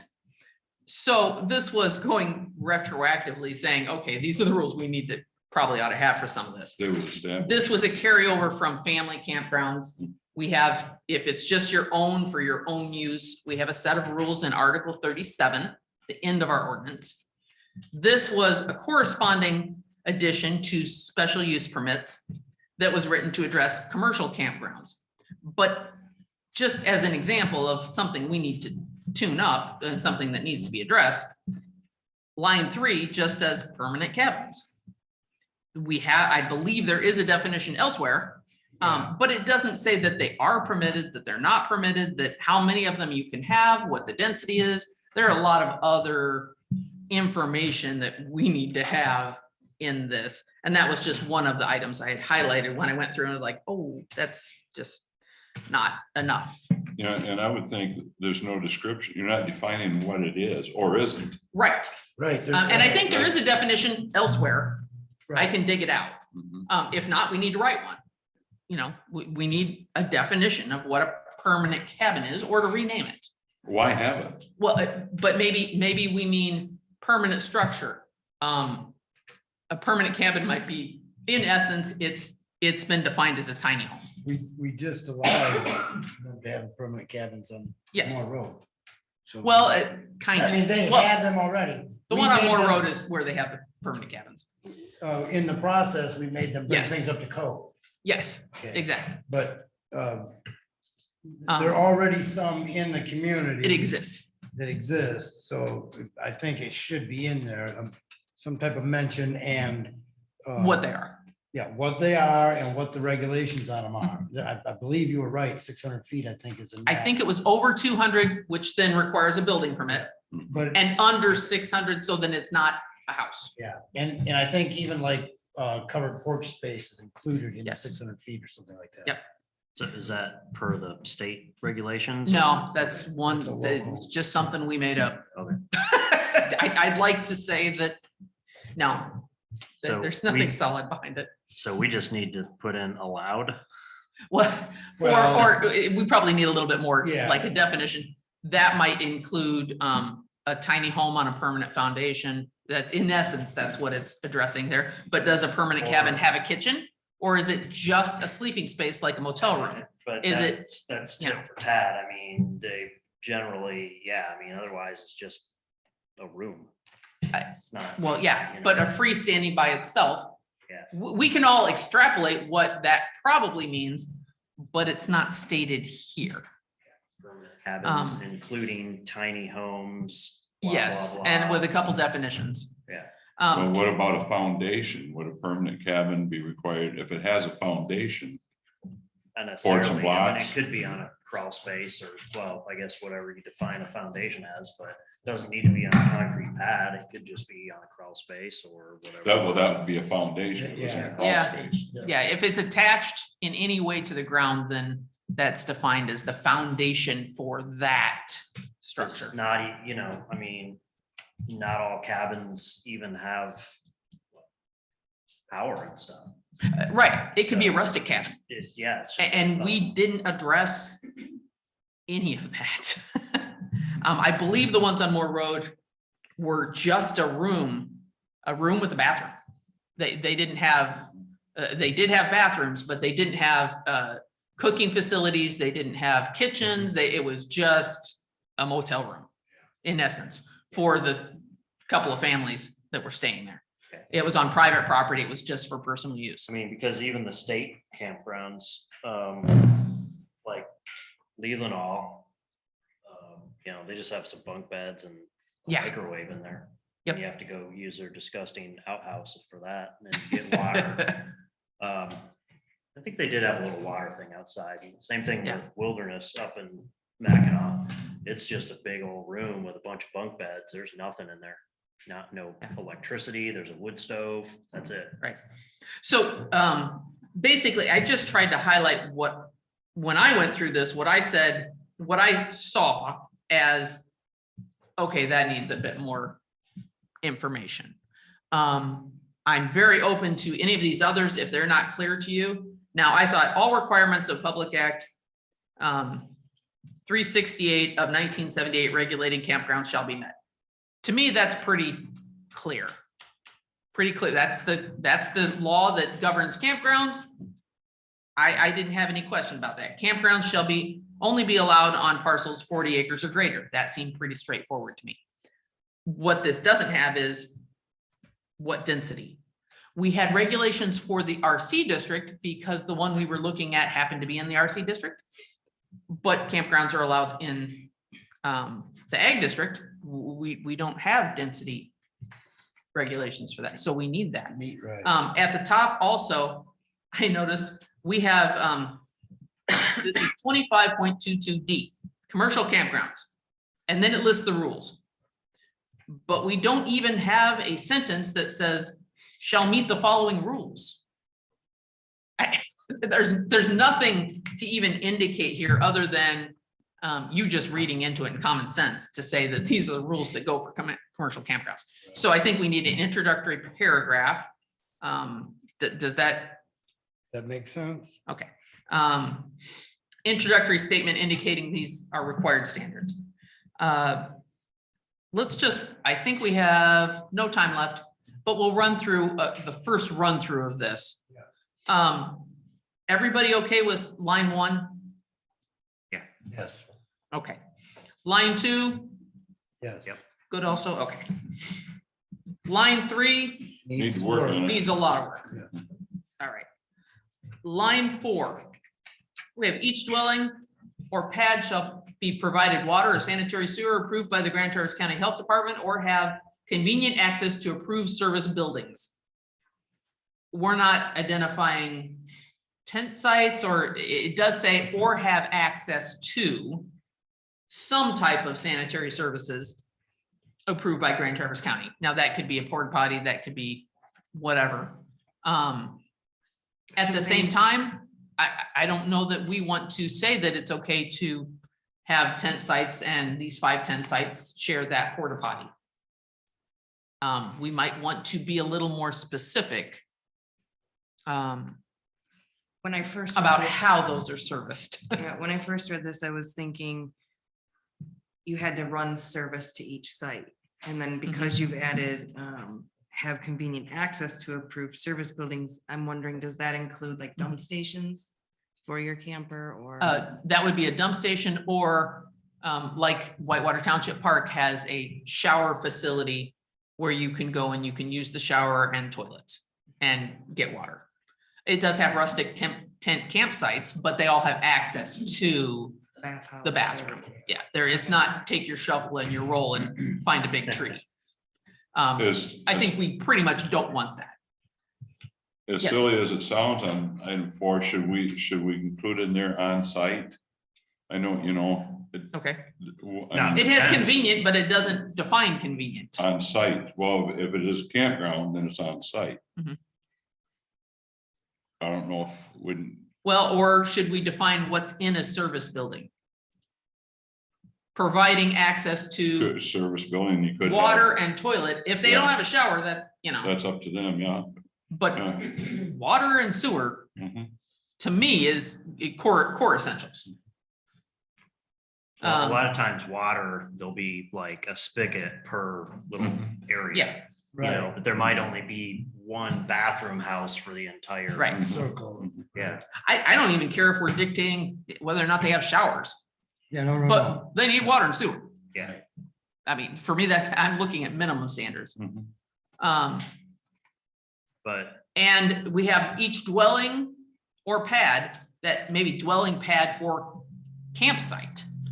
I kind of like the terminology campsite better. And maybe because we could add cabins to that too. Campsite or cabin. Okay. And I like this access to, somehow this first line kind of sounds like they have to provide the water or sanitary conditions at each site. And if we could make that a little simpler so that Okay. people understand, it doesn't have to be on each site, but each site has to be able to access those things. On the Okay. property. On the Yes. premise, Yeah, the on premises. on the Because it premise. does, you don't catch that until you're halfway through the sentence. Right. And then you're, or Right, yeah. And we could. Or add is on such there- an important word. Yeah, or you put on there on the premises or whatever term we decide you want to use. Okay. But it means they have to have one here. Right, Yes. right. And So. I should- think we'll have to come back to permanent cabins and figure out what we want on that one, but just want to make a quick run through because we're short on time. Okay. Anything else on 4? All right. The campground shall have access to an all-season road, either public or private. Looks good. Yep. All right. All campgrounds shall be, it probably should we be using campsites? Or all campgrounds shall be designed to blend in with the surrounding environment to the greatest extent possible. Buffers or screenings may be required. And campgrounds. Yeah. Campgrounds, If somebody okay. wants to build 2 campgrounds, then. Right. Covered. Okay, all campgrounds shall be designed to blend in with the surrounding environment to the greatest extent possible. Buffers and screenings may be required. How is that determined? That would be the issue. I would say from the input we got from the public on the previous development that came forward, it is maybe more will be required, and we Yeah. need to list Yeah. what. That's what we Okay. should do. Which- So it would be Like- shall be required. Like 20% green space. Yeah, that's buffer. what you could do is require X number of green space. to be less. And we may want to look at the setback, which is only 100 feet. Yeah, I don't, for structures, it really, I mean, the structure should go with everything else in the township for setbacks, but. Well, that would be, campsites- that would be 30 feet. Yeah, We I mean, wanted if they want to put up, I don't know, whatever, what difference does it make? Because if they bought the property next door and put up a shed or whatever, I don't, like, why would we need to tell them that they have to do something that everybody else doesn't have to do?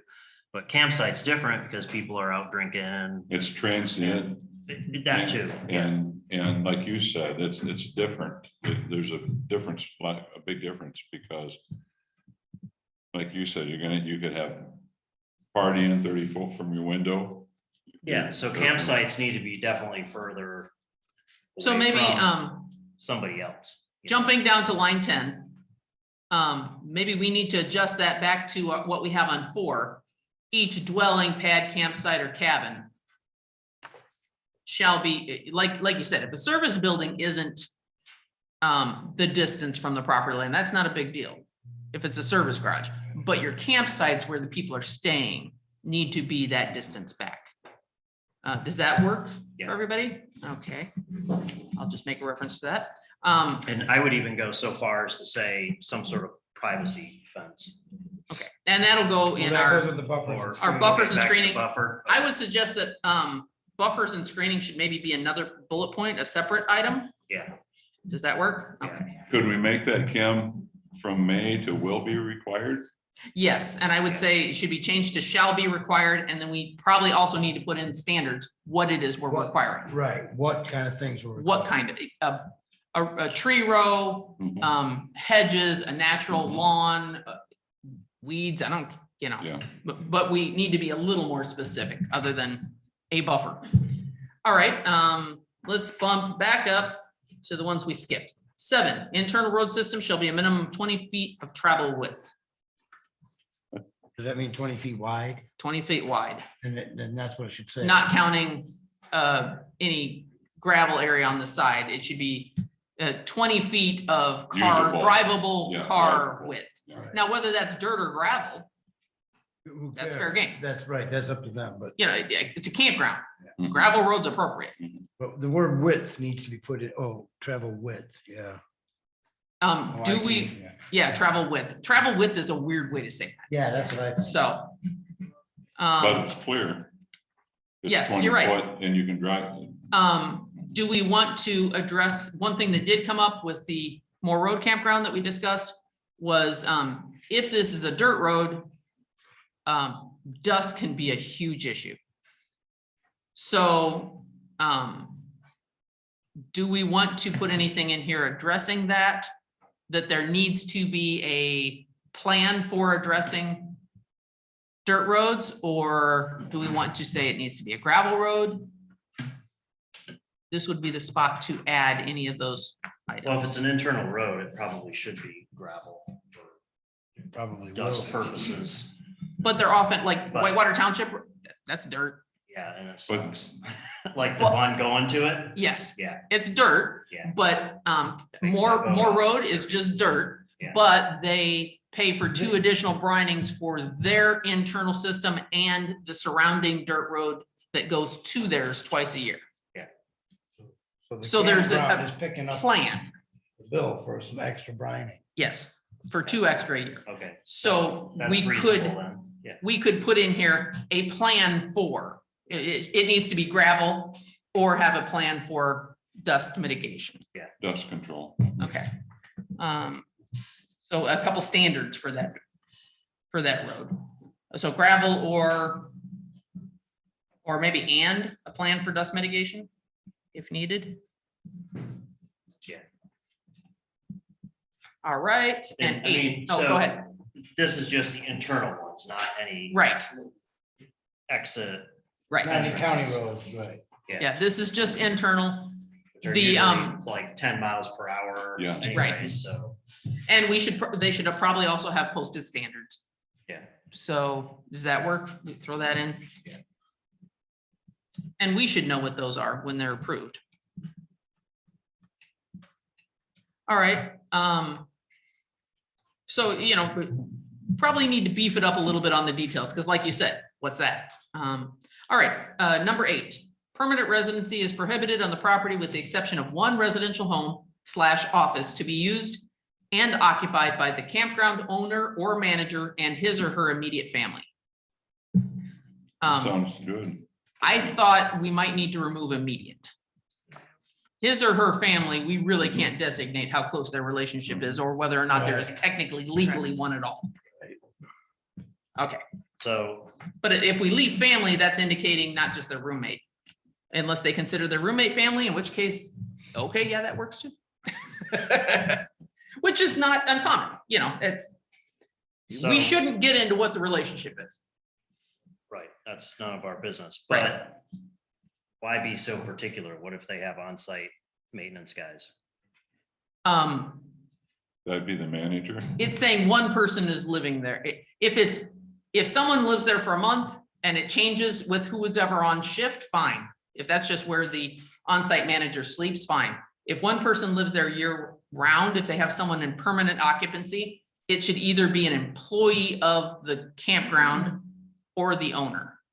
It's saying it's not a rental home.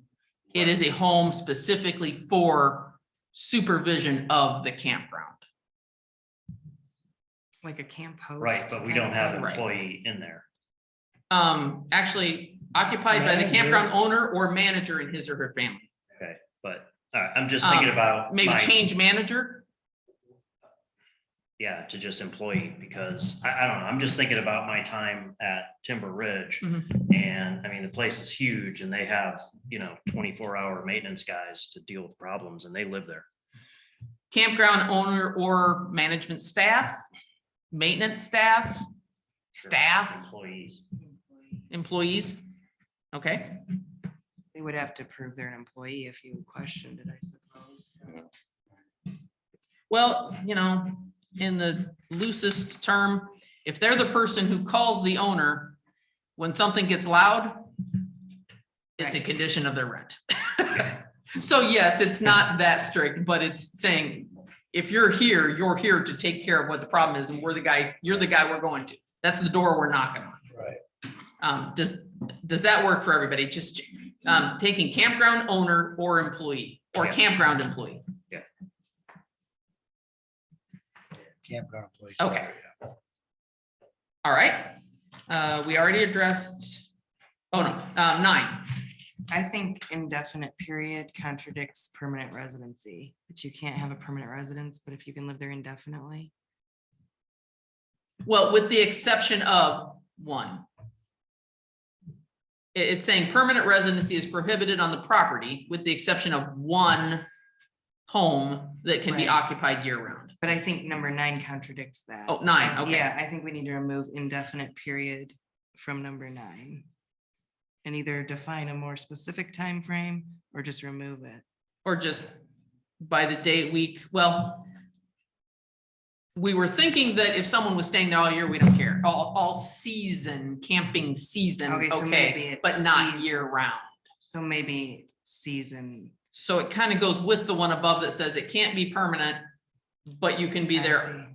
I see what you're saying. Yeah, I You're didn't not read it making that them way. remove the trailer every year.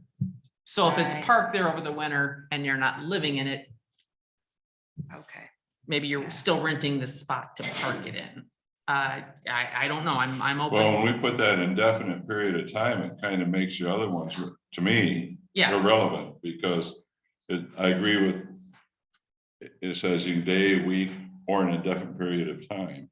what if we changed it to by the day, week, or season? I like That works. season, yeah, Season's Yeah. better. That kind of Season works. being 6 months.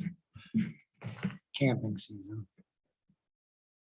Well, and maybe they rent it for the winter, but they're not renting it for the year. Right, Well- they can't rent it year round. Okay, 6 months. How Right. about just 6 months? If that's, because if they're there in the winter, again, I'll refer to Timber Ridge, but this was Acme Township or East Base Townships, whatever. They would only allow you to stay for 6 months consecutively. It didn't matter Mhm. what time of the year it was, because people do actually stay there, like the guy that keeps the trails for the cross-country skiing, he actually stays there in the wintertime and all day and night goes around grooming those trails for the cross-country skiers. So there are a lot of people that are there for the, How's this work? Campsites or structures may be rented by the day, week, or season not to exceed 6 months. Yeah. Does Yeah. that work? Yeah, and I still think you leave it open for them above there where you say you can have a manager. So like you were saying, you're not saying you can't have a manager. You're saying you can have your manager year round, but you can't rent it year round. Yeah. And I think that clarifies. Year round residents camping out. And we're saying the owner can live there or His an employee. employee of the campground. That might be 3 employees of the campground that take turns. Mhm, But when you knock on the door, that's where you go for help, mhm. is the concept. And if it's not clear, please let me know, because I was here when we did this. All right, 10.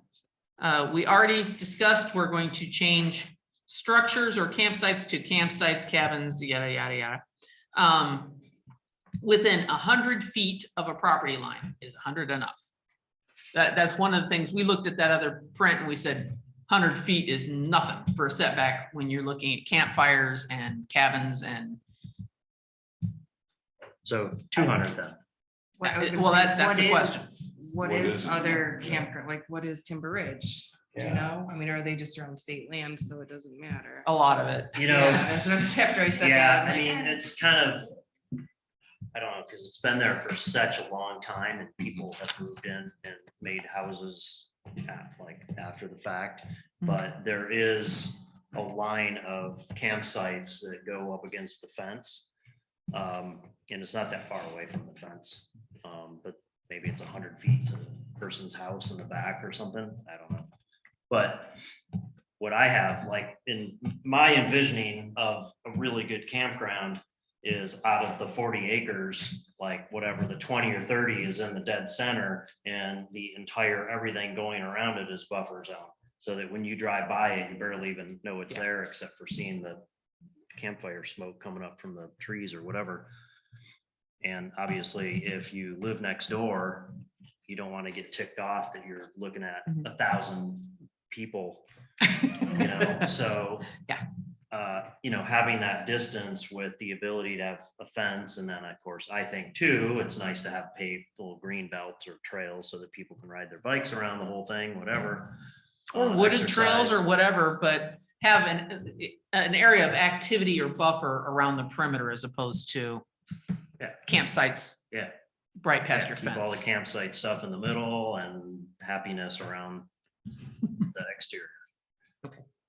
So, I think We we just saw have that to have- 100 was not enough. Yeah, we're What gonna does have it a need to be? buffer. We've already required a buffer, a fence or woods or shrubs or whatever you want to put around. And this would be part of that buffer. And that would be part of it. Now, could you let them have, because, if you take too much land away from 40 acres, 200 feet on 3 sides, there's not enough room for my campground. So how about, what about something like the 100 feet, but you have to leave that a green space to your property, or? Well, by keeping the density low in the campground, that helps to keep the 1,000, looking at 1,000 people out Yes. the kitchen window. And I agree with Al about not taking away too much of the Right. outside edge, because all of a sudden your 40 acres you're down to nothing. Mhm. Yeah. So You could call it a green space, 100-foot green space along with a buffer. Well, Or 100 feet though, like, you gotta think about Yeah. voices traveling, you Yeah, need a little so bit more we- distance for that to dissipate, and then Right. same thing with the smoke. 100 feet's about one lot. Yeah. it's So not- that's like they have a campground and a party one house down from you, or Mhm. 2 houses down from you. Yeah. That's not very far. Voices can definitely travel and smoke as Well, well. then are we saying 200 foot they can't? That's what I would say. Is Oh, that the no. number that we're gonna say, that if you have another 100 feet, the smoke and voices won't travel? No, it'll still travel, but it'll be softened a bit. That's 400 feet, so how big is their, remind me the person's dimensions? yeah, what's a- Plenty, what's a 40? plenty. What would be a Square 40. square? Pop quiz. No Hey, fair. Sorry. I'm thinking it's 1,300 feet Yeah. for a square So you 40. did 400 here. That's or off 200 the here, top of my 200 head. Yeah, here, 400, 200 you're losing here. 400. But maybe you don't need 200 all the way around. But if- It's just residential in that one, or, maybe there's state land or a highway or. So maybe that's what you need to define then against certain, Against other private land. yes, Yeah, then you would. private need property to- lines. Okay, just like we did in the marijuana ordinance where it says a residential or non-compatible use. I think if we go 200 at least, it doesn't mean that we can't let them use that space for calculations for their density on the interior, where they have campsites maybe closer, like you said, in the middle. And then their buffer area around the outside to protect neighboring properties. The state requirement for a campsite, you can fit an extremely high density Right. on a 40. Yeah. So if we calculate the density for sites based on the whole 40, or 50 or 70, it could be a larger parcel. Then we're not taking away entirely the use. We're simply, in essence, forcing clustered development of campsites. We're having them push the, there isn't a setback, like a building needs to be 10 feet from another building. There's none of that in the campsite. It has to be the minimum square footage for the state, but it's not much, that requirement. We also should look at, can parking be part of that, that setback, that 200 feet around the perimeter? That's what the other campground is like, okay, well, we put all our plumbing and parking on that setback and it's not a campsite. But that didn't really create the buffer that I think No, we want. the we all green had zone. in mind. Yeah, we want. We want green the, zone. the buffer zone, the trees, the, So that should be specific Protection. in the, Green when we're zone. talking about the Yeah. buffer zone, it should be specific that on the edges where there's private property next to it, we want to see trees, preferably pine trees, that will help in the intention of buffering the noise on the campground. perhaps we should move our buffer requirement and merge it with number 10. Does that work? Because that's what the buffer is. Okay. Yeah. Does that work? Yeah. Okay. And we'll combine that with number 10, and we're looking at a buffer zone that does not include parking, and then we can designate, we Yeah, want I it to think be you trees, call it like wooded, the green zone or green green belt, area. yeah. Green space, yeah. And that should, Which green space can Green be space, its that's own, what- yeah, which that has its own set of. Own set of you know, definitions. Whatever, yeah. Right. that's what. Okay. Accessory service buildings such as storage facilities, restaurants, kitchens, pavilions shall be allowed. We could be more specific, but we might want to put in here and maybe within the green belt. or do we want them also in the interior? Yeah, I'd say they should be away from the green And I belt. think we should leave that, if that's what it's for, to deaden things. And if we put a pavilion in there, then we just defeated our own purpose. Yep, then you just I mean, open if it they up. want to put bike trails or walking trails in that green zone, I don't see a problem with that. But to put a place where people are gonna congregate, like a kitchen or pavilion, that's kind of like having the campsite there. Do we want to put any Okay. size restrictions on any of these type of buildings? I believe in the family campground in 37, it specified size restrictions. For some of them. Give me a second, folks. I would think if they're gonna use Bring it up, showers, it's big gonna be bigger. Or how many restrooms they're going to have, so It's gonna be based on how much how need big of they a have. campgrounds it is, because they may need a couple of them, you know. Yeah, in the family campground, we say a pavilion up to 400 square feet. In this, depending on the size of the commercial campground, they might have several 20 by 20 pavilions. Maybe they Right. have 6 of them for different groups. Up to, that's not a, you know, if you take a campgrounds, you know, that's not that, that's a small building. Right. Well, You're this trying was, to put in, if you're trying to put in showers and restrooms, right. why do we specify it can't be any bigger? What's wrong with the larger one? That was in a family campground that you're just doing for private use. Private, yeah, Oh, private. oh, So okay. that was our standards from the Okay. private use Okay. campground. Anybody that wants it's the very end of 37. Okay. And it's not a bad idea to cross-reference just to have an idea, but, let's see.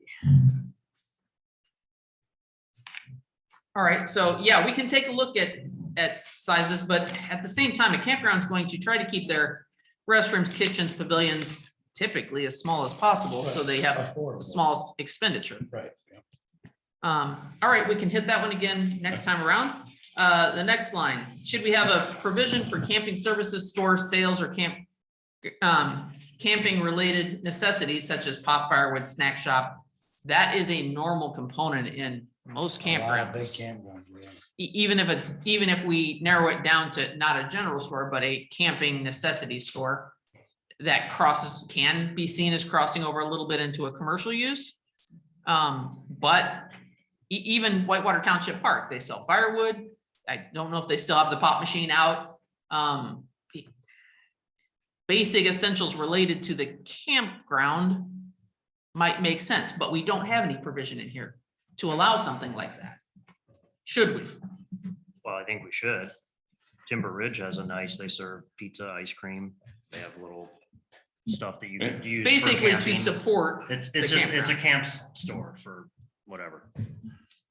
Does I would that, think that would work if we use some terminology like, you know, support the campgrounds. Camp store. Yeah, We camps, wanna- yeah, something like that. And I think it's perfectly. I just kind of tried to look at this and say, okay, what's missing? Do we want to limit the size? Or figure that the relative size of the campground will do so? I mean, I think if they present us with something, then we look at it and see if it works or not. I Okay. mean, I don't see why we'd want to say, oh, you can only make it this big, because Okay. they're gonna do whatever they feel like they need to do to accommodate the Yes. amount of campsites they have and what they want to do. And if we tie it to servicing the campers, I think Right. that helps. Well, yeah. I mean, just like the general store they used to have at Branch Rudolph. Right, I don't exactly. think it's there anymore, It's but not a public store, it's for the campground.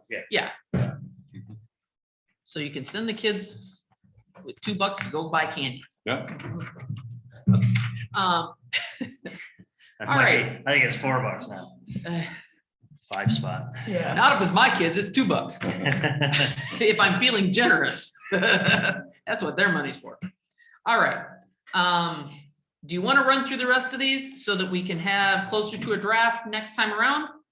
It is 20 after. Or do you want to pick up on it next month?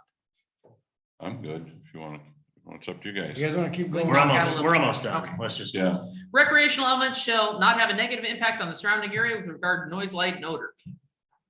Quiet times. I think we are There you go. discussed it, like, I don't know. Isn't the Whitewater Township quiet time, like 10 PM anyways.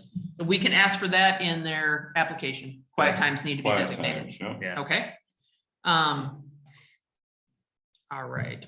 Part of the submittal, the application shall present detailed management plan for the campground. The plan shall include continued compliance with the terms of the management plan and the following information. I gotta tell you, that second sentence makes absolutely no sense to me. Does it, is it better for anyone else? It just seems like some of the words got scrambled. Yeah, my brain's just going on. I kind of know what they meant, that they have to have a plan and they have to continue They have complying to with, follow that they have to follow it. Yeah. But the sentence doesn't work. it, yeah. I Okay. think if they have a plan, you would assume you're gonna follow it, and as long as it's within the permit that they got, then they're following it.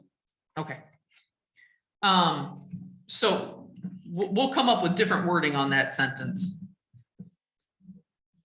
Plan for implementation, something like that. Follow through. Just meaning that they have to continue with the plan and not chuck it as Not soon as just they get the put it on permit. paper. Right. All right. And then it's saying, these are things that have to be in their application. Total number of campsites, cabins, and necessary buildings proposed, accessory buildings proposed. And green space. Yep, green space buffer. Okay, so we're gonna have to expand those lists. Sanitary services. Or we could even say all the above mentioned. That's what I was just gonna say. Can you just address everything above in the whole section? We have to address it all instead of relisting it all. Everything proposed. Does that work? Yeah. What's being proposed? Yeah. Okay, we'll come up with different wording. The maximum permitted duration of residency. I don't see any reason. Which we already discussed. Yeah, I don't see. I think maybe what we need is a list of campground rules, which they tried to discuss in that paragraph and didn't do well. So is everybody okay with adjusting that to campground rules and policies? Yeah. Okay. C kind of fits right in that same. And then policies and enforcement procedure to deal with noise, rowdy behavior, and similar nuisance activities. And this would be what their policy and enforcement, how they are proposing to deal with these items. Yes. I have on here, should we ask for postings or to be informed of how it's going to be presented to renters? Well, I think most places have a sign. And then Most put up a also sign or give you a when contract. sign, the rules are right there, you know, like don't make a bunch of noise after 10, no Yeah. partying after 10, whatever, no driving 100 miles an hour. Do we want to ask them to present us with their plan for informing tenants or just Yeah, figure the they'll do list it? of rules. Okay. Yeah. You know, are you gonna put it on the sign or are you gonna have a contract? We want to know how you're gonna handle it. Yeah, how are you gonna let them know? And a lot of the sites, when you check in, they hand you a little, sometimes Yep. 2 pieces of paper, everybody gets the same thing. Okay, I get your will. Wi-Fi password to get your rules. Yep, okay. Hours and seasons that the campground will operate. Now, maybe they're operating year round and they're servicing snowmobilers.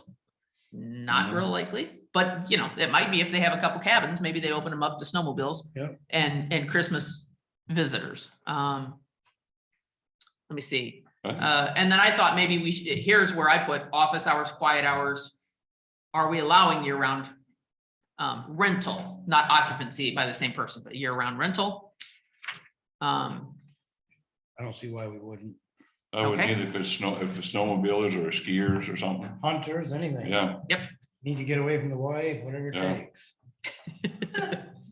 They just Maybe filled the up. wife needs to get away from the husband. Yeah. That's what hunting season is for. 2022, right? It's a mutually beneficial Yeah, I agreement. mean, you know, we want them to be successful and bring people to Yes. Right, town. and exactly. be So why progressive tell them about they it. can't do it in off, in what we would All right. call off season? And to that effect, if so, do we want restrictions if someone's coming up here with a fifth wheel and they're staying over the winter, they're renting over the winter? Do we want any restrictions? This is not uncommon in other areas on skirting, et cetera. This would obviously probably only be improved campgrounds, but there are fifth wheels now that are all season. Oh, yeah. And Most of the they- time, I mean, they have snap-on skirting that just Yeah. wraps right around it. But you also get the stack of plywood Mhm. Well, nailed you on know the what? bottom of the trailer. Whatever, they're gonna be in the center with the They're out of vision. happiness buffer, and nobody's even gonna see what their choice of skirting is. Okay, so, I'm just throwing that out I there. think Do if you you just want said some no, rules on it? no permanent residency would cover that. We already have that, We but already they have might that. stay during the winter. If we have a place that's Mhm. renting the Well, that'd be snowmobilers. if they're there year Well, round. if they don't want to put a skirting up and they don't mind fixing frozen pipes, that's their problem. Well, that'll limit. But my thought was the aesthetics of the skirting. Do we want any rules for that? But like Alex said, we already kind of addressed that by moving them into the middle of the Yeah, property. Yeah. I think And putting them Alex is outside. right with that buffer. I think we've done our job. on Okay. that, Don't you? Yep. I Yep. think that works. So we won't worry about skirting. And yes, it's not, you can heat a trailer, but it's not cheap. Right. Okay, and disclosure of all recreational elements, that's obviously, I think that one we can almost eliminate because that goes back up to everything you're putting in the complex, Right. right? We Up already under asked them. A. Right, we already asked. We'll them. incorporate that into A. All right, bottom down here real quick, would we be better served with a list of criteria for some of these? Like here, it has the list of criteria, A, B, C, D, E. Some of we could change the formatting to make it more, here's the criteria, here are the rules, here's the criteria. Do you like the formatting on this? Or Personally, I like the way it is here. Okay. So, all right. Next item is the one we really do need to do, maximum density in the ag district. It's already been set in the rec district, and I think we're probably best served with leaving it, in my opinion, leaving it right where it's at. what is For it? the time being. It's really low density. What I've looked at, I sent something to Kim from one park that I was at up at Munising. Mhm. The city built a beautiful park. It's on, they got 54 sites, I think it is, on 20 some acres. And they have the green, little bit of a green area. Then the time you put the roads in and then put the shower building in and the rest areas and run your utilities, it comes out to 4.5 per acre. But that's, when you look at it, that gives you, and the sites are like 40, I think 45 by 70. So you can back an RV in. Yeah. And that's what we do. We backed ours in, the car goes in front. You're not in anybody's way. You're not blocking anything. And all the sites have a 911 number on it, lot 4 or whatever it is. So, but 4.5 per acre. And then when you look at the one up here, just up the road here, their sites measured the same. I went up there and measured No one, kidding. Yeah. and it was 72 by 40 something. So this seems to be like the 70 by 40 seems to be a number you can get your utilities in. You can get your RV or your camper in. It gives you space in between, but not a lot, where they can still make money with it. So. The private campgrounds, which are allowed in the RC district only, allow a cabin per one cabin per 5 acres and one campsite per 2 acres. So they are focusing on very, very low density. Yes. But we don't have commercial standards necessarily for those 2 items, also for the RC. So we need a density for ag and a density for commercial campgrounds for RC. From what I can see here. What did the density at Whitewater Township Park end up being? I don't remember right offhand. The average was between 2 and 4, depending on which campground you were referencing. Of the various input that I got from Carl, from Al, from the public that have sent me, hey, this campground is X. Most of them were between 2 and 4 items per acre. So like for campsites or RV sites, and then cabins, I think probably need to be a little bit lower overall. So if we had something like 4 camps or RV sites per acre. Or maybe we say 6 campsites, rustic campsites, 4 RV sites, or 1 cabin per acre. So I Something like think that. if you I give, think you have to designate. because you gotta per one. remember, out of that 4.5, let's say out of their 24 acre, 25 acres, that 4.5 per acre, they had to get their roads, their paved roads in, and then they had to get their building, Mhm. and then some walkways and stuff. So that comes out of that number too, so Mhm. it, But You 4 could put a 4 tent per there. acre is quarter acre lots. This But- whole but- area is under 4 acre lots. Mhm. Most of them, Alex excluded, Mhm. but a lot of these are an eighth of an acre for a house. If you have even for, if you're looking at the whole parcel, 4 per acre, That's what, then they're moving all the sites to the inside. That's not gonna be a quarter acre site.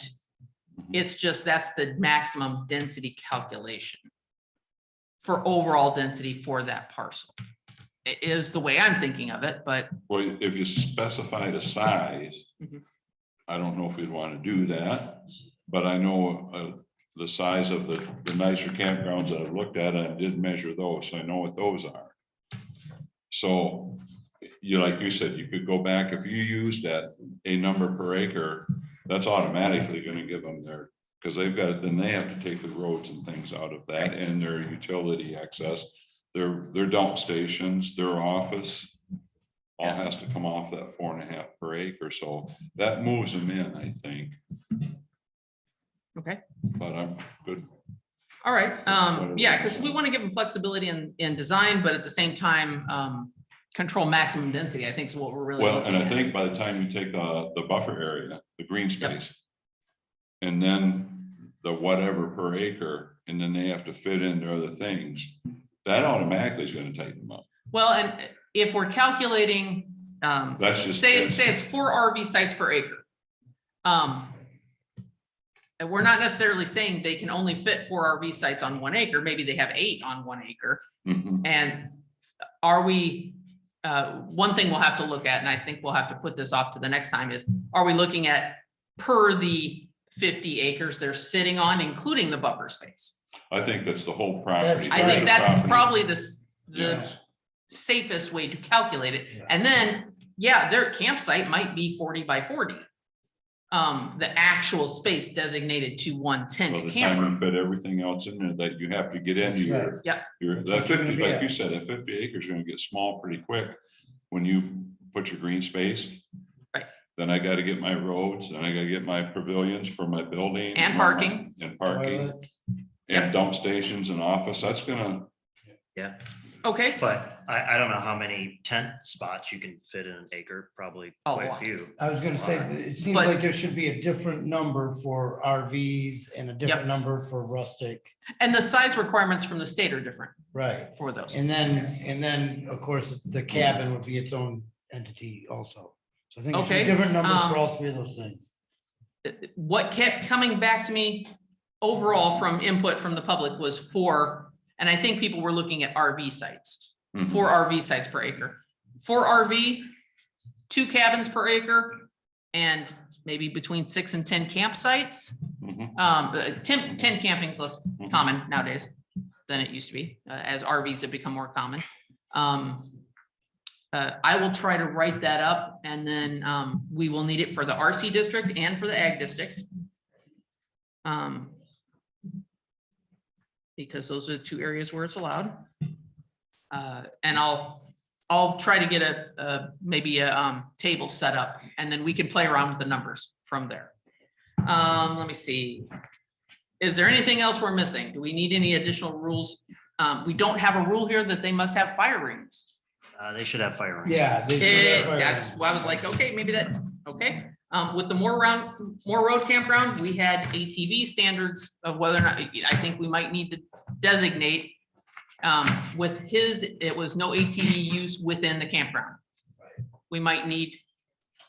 Do you want to have a rule like that or not? It's his campground. Yeah, that's what I Well, was thinking. Yeah. We were thinking for neighbors. Oh.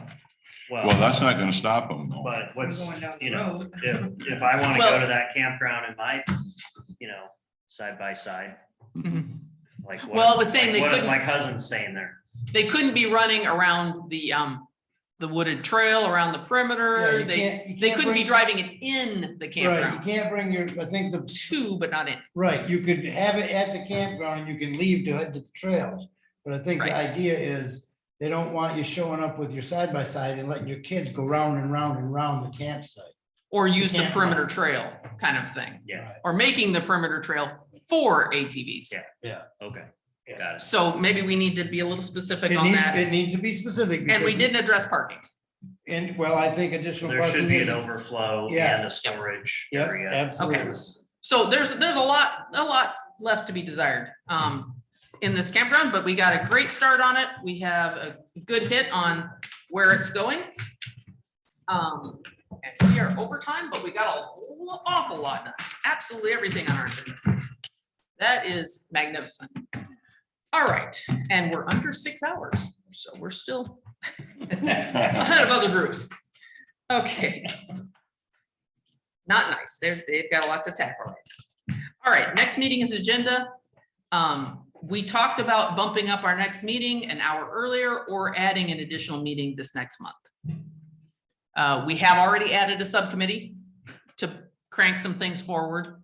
What are your thoughts on, we won't have stuff back from the attorney in time to do an extra meeting. So an extra meeting might be more pertinent in October. I think October, scheduling an extra meeting. So we can. Okay, before the holidays and after maybe we get something from the attorney. Does that work for everybody? That's for me. Okay, we'll shoot for that. We have the extra subcommittee meeting this month. Do we want to bump up the time on the September meeting to 6 o'clock instead of 7 o'clock? Or do we want to stick with 7? I'm And that's good really with up to your 7 schedules. for 7 October. o'clock? I'm good with 7. Okay, I like 7. Whatever you want to do. whatever. I'm retired, so I didn't make it. well, 6 o'clock for our October meeting would give us a little more to work with right off the bat. But I can work it out either way. About 6:30. That's just too hard to remember. I I don't know. I mean, I don't like, what's the difference if we start at 6 or 7 and go over, you know? It's what, I mean, for me, it doesn't matter if it's 8:40 or 9:40. well, that's the same thing. If you guys are okay with staying late, it can hit people the next morning on the other end of it if you're more of a early riser. Whatever you guys decide, I'm good with. Yeah, whatever, Just call whatever you me want to in. do, I'm okay with. I vote 7. That's just. Well, Alex has given me the only vote, so it's gonna be 7, and if we don't get it done, we'll go late. Does that work? That works. That works. That way. Okay, so our meeting is set at 7 o'clock by consensus with no, with a potential of an extra meeting, not in September, but in October, and we can determine that at our October meeting at 9:15 if we have to. Okay, I am going to open this up this evening for public comment, starting with Zoom. If you are on Zoom and you would like to make a public comment, please raise your hand or wave at Lois so that we can acknowledge you. Tom, the floor is yours. Yes, I appreciate your time. It's a long meeting for you guys. I know you're working hard. I don't want to be overly dramatic, but it distresses me that the comments are made at this meeting that you're not being given any guidance from the board. You know, we're under a moratorium. There's threat that the moratorium may push all the way into January. And I know from listening to the board meetings that they were hoping that that wouldn't be the case. I think what I hear is that you're pointing fingers at the board, but those are members of our community. Why hasn't the planning commission clarified from the board what the board wants? I would say if they haven't clarified to you, then the board is at fault as well. But why the lack of communication? I don't understand it. It's frustrating. I don't think that you can sit where you're sitting here and point your finger at the board and say they haven't given us guidance to what we need to do to end or to complete what we need to do to get past the moratorium.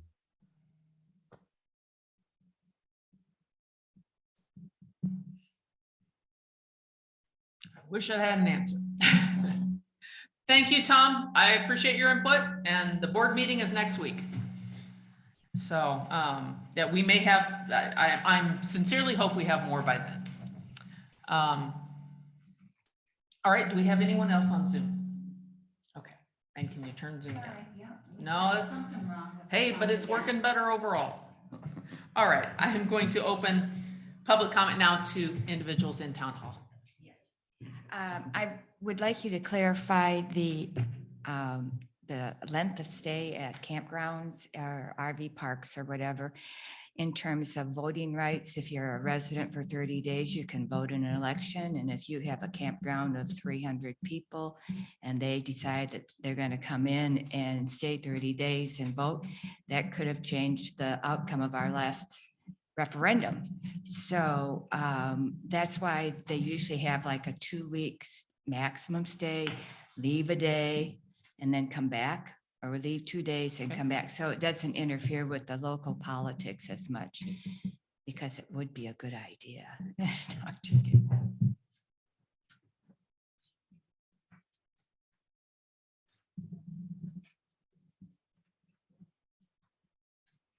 Okay, anybody else?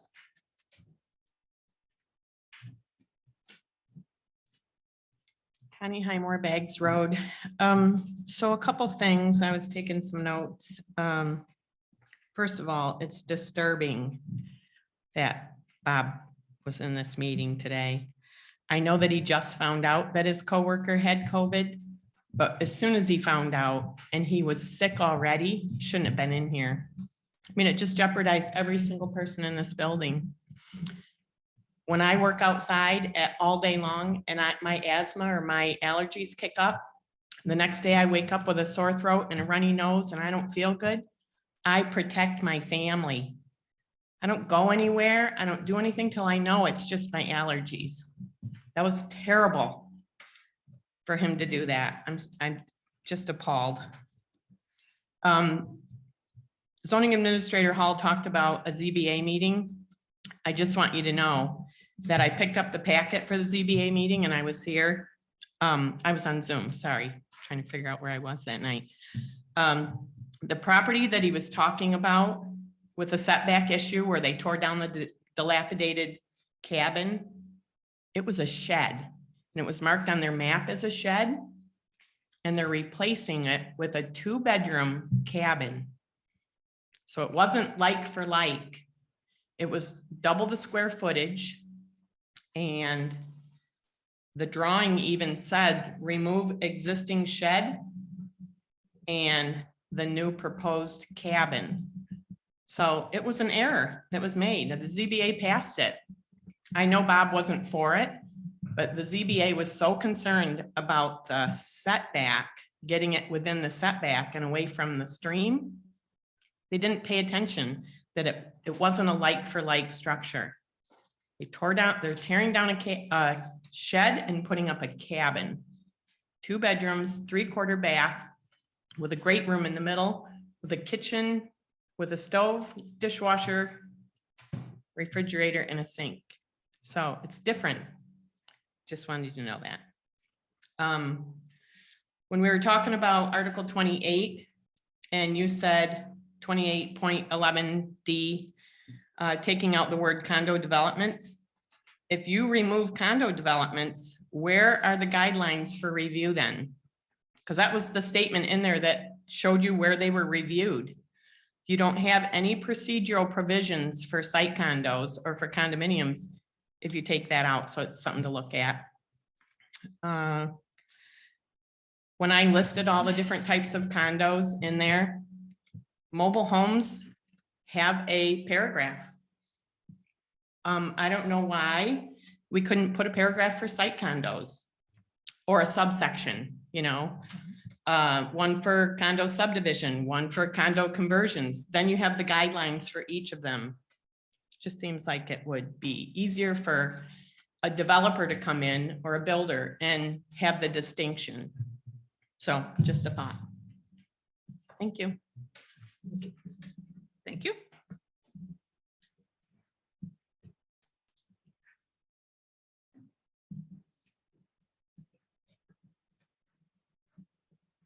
Yes. Hi, Randy Melnick, 9304 Wheeler Oaks. Nice to see you all again. I just wanted to update you. I did provide that proposal to the township board. It is on their agenda, I believe, for tomorrow, next week. And I addressed two things: the development of the master plan, kind of picking up the pieces from that, and then also some time to work on zoning amendments. Because as you know, there's obviously a lot of work to do in that respect. And, you know, if you could wave a magic wand, you would do all of it at once, but there's going to be some choices that need to be made in terms of what's more important. And so I kind of left that part open in the proposal to either move hours from one category to the next. And that's probably something to have with a discussion to be had later.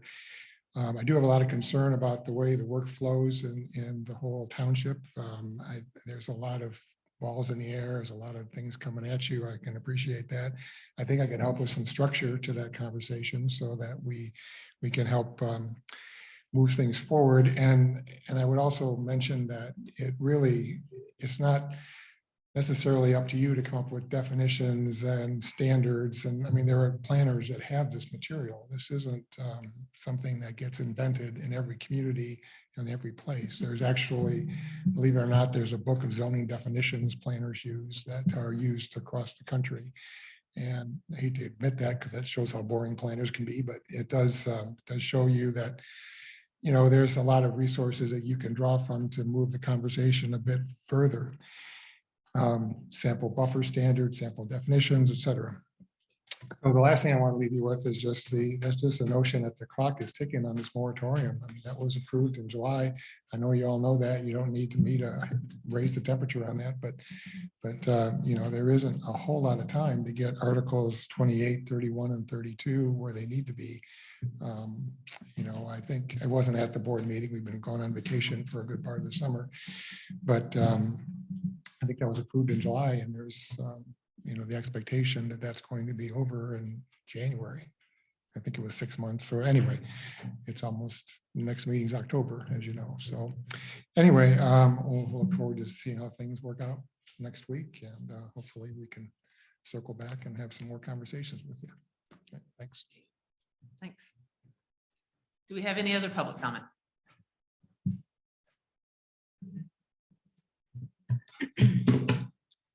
Vicky Beam, Bags Road. I have a few comments. For the subcommittee, I would encourage you guys to go back and actually review some of the meetings that have taken place. There have been some great comments following ordinances. I don't think you have to recreate the wheel. Go back and listen to comments that were made by the supervisor, other members of the board, as well as those of us in the public. I want to agree with what Randy just said. I don't feel we need to be recreating the wheel. There are a lot of things that are out there. There was a lot of time spent tonight on campgrounds, and we have something really looming in front of us, the site condo. I want to readdress what we handed out to you. Have any of you gone out? I know that some of you have been to the property in the past, but have any of you gone out to Bags Road since we've all started building? Thank you, Rachel. I'm glad. Several times a Okay. week. Okay, but on Bags Road. And when you look at this, and you all were talking about green space and campgrounds, we're talking 30 acres. And honestly, Kim, you as a developer and having site condos, I have an issue of you not stepping back on some of this. I just have to be honest with you about that. Conflict of interest. So you have 30 acres here. It is not a 4-to-1.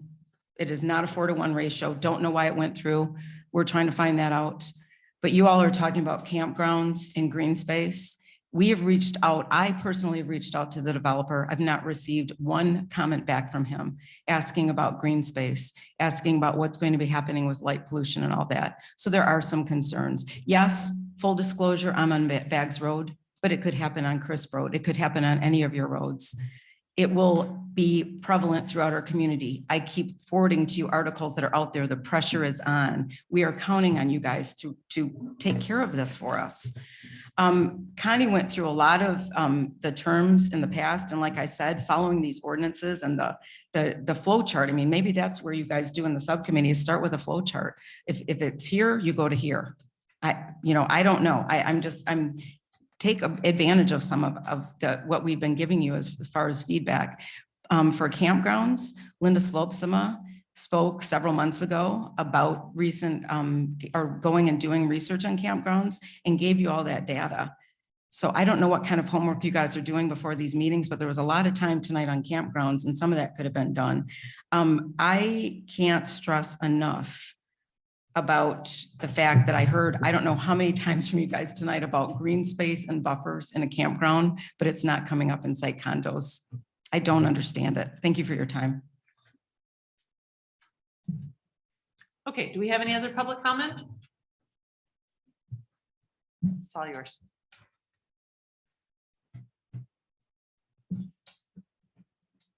Vicky, resident of Whitewater Township. This meeting, there are new faces here. Some of you have been here a while, but I was kind of looking over stuff in the MTA website, gave me a few ideas that I wanted to share with you. But I can't stress the importance of getting training, utilizing tools available, especially to the new members, and also just being aware in the role, whether you are a board member, a committee member, anybody in this township government should realize that you're truly neighbors serving neighbors.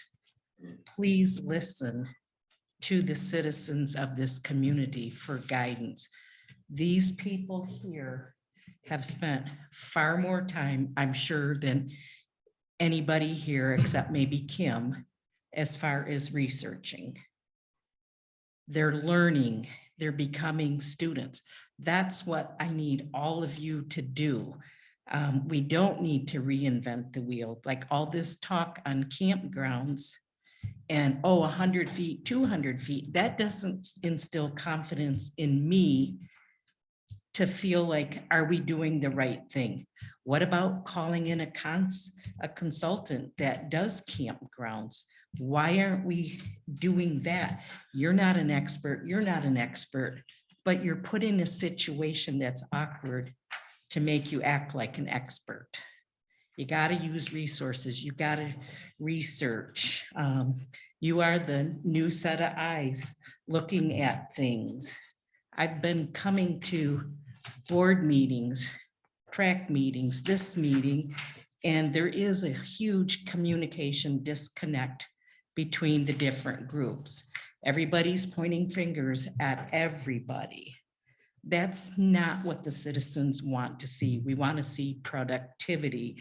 We want efficiency. We don't want you wasting your time and getting caught in this roundabout is what it feels like. When I come to this township, it's like, I'm in a roundabout and how do I get out of it? 5-hour-long township board meetings. What citizens can participate in that? So there's people that are being labeled as troublemakers when they truly are trying to help. I just ask that people open their eyes and see the help that's coming. Connie has done massive research on ordinances. She's coming here very prepared. So I would like all of you to come to a meeting, read your packets, research what you can research before you come. Go out and dig deep, look for it and get engaged. A lot of this talk tonight could have been done before this meeting even. And I appreciate all that you're doing, but in this township, we have so many issues coming at the township faster than they're being processed. How are we going to get caught up? We're 15 years behind on the ordinances and zonings and all that kind of stuff. So we need to figure out what we can do better, more efficiently in a time-sensitive manner.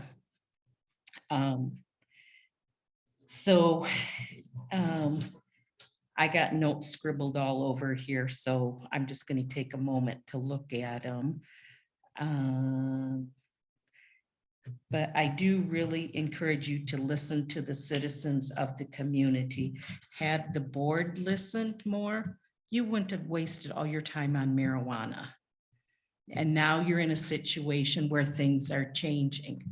You know, if the citizens, which are who you're working for, are coming forward and giving you input, they're not doing it just for their fun and pleasure. Nobody wants to sit in meetings. So having an active citizen group is essential for a thriving community.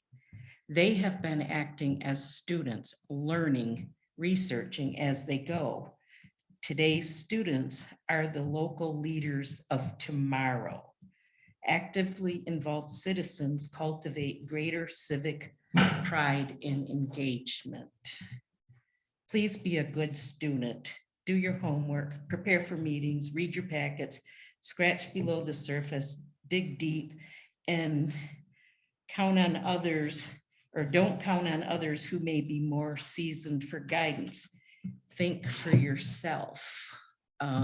As I sit here, I feel like Kim has experience with developing because she's a developer, but you guys don't. So you're listening everything to her, but I want it opened up where there's a communication, a debate, something to interact. Does that make sense?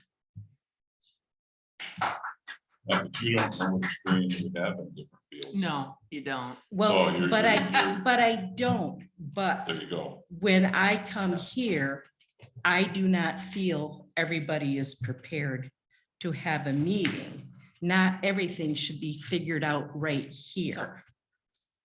So, okay, so I know my time is up, and I also want to bring up, how do you plan on handling the incident with Bob Hall tonight? I feel like an incident report should be done. Bob should owe an apology to all these people in this room. And if he had known he was exposed and he was not feeling well, why did he show up here? One, why did he not have a mask on? And why didn't he share with the gentleman who was sitting right next to him that he was putting that person at risk? There needs to be a policy or something developed so that this does not happen in the future. It's totally disrespectful, especially coming from someone who works for the township. Thank you. Do we have any other public comment from the community? I think we're out of people. I think everybody's already had a lap. Okay, I'm going to open this up for comment from the planning commission and board member or PC members. Does anybody have any comment? Okay, I do have a brief comment that I want to make. Just so that everybody knows.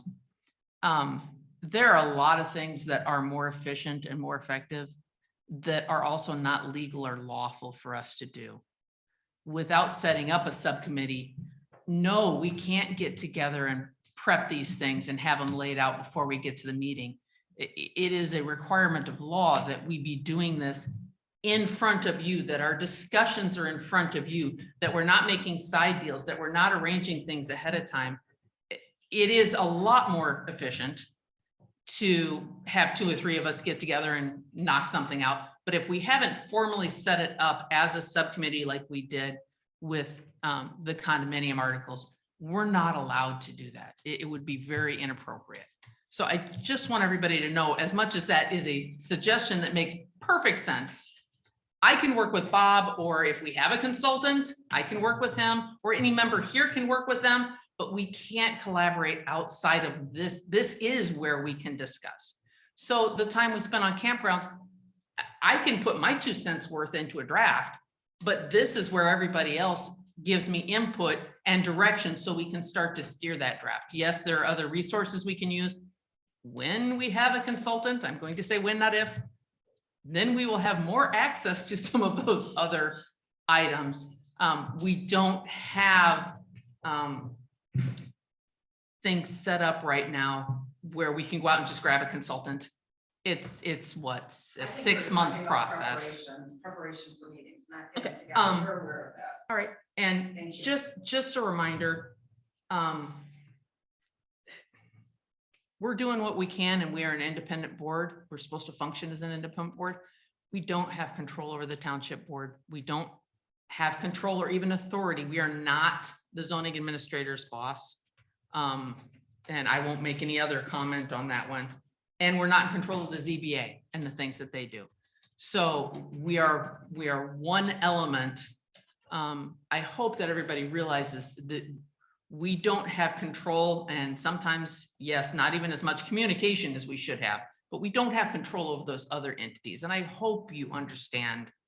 And I understand that this is an evening meeting where you can vent those ideas where maybe you can't in the daytime in a 5-hour meeting. But I guess I just wanted to relay that to everybody. We're the planning commission, but we're not in charge of anything. So, anybody else have any comments on the planning commission? Nope. Okay. Continuing education, we already hit as a line item on our agenda. We don't have anything tabled to address right now. Motion to adjourn? Motion to adjourn. I second, we're done.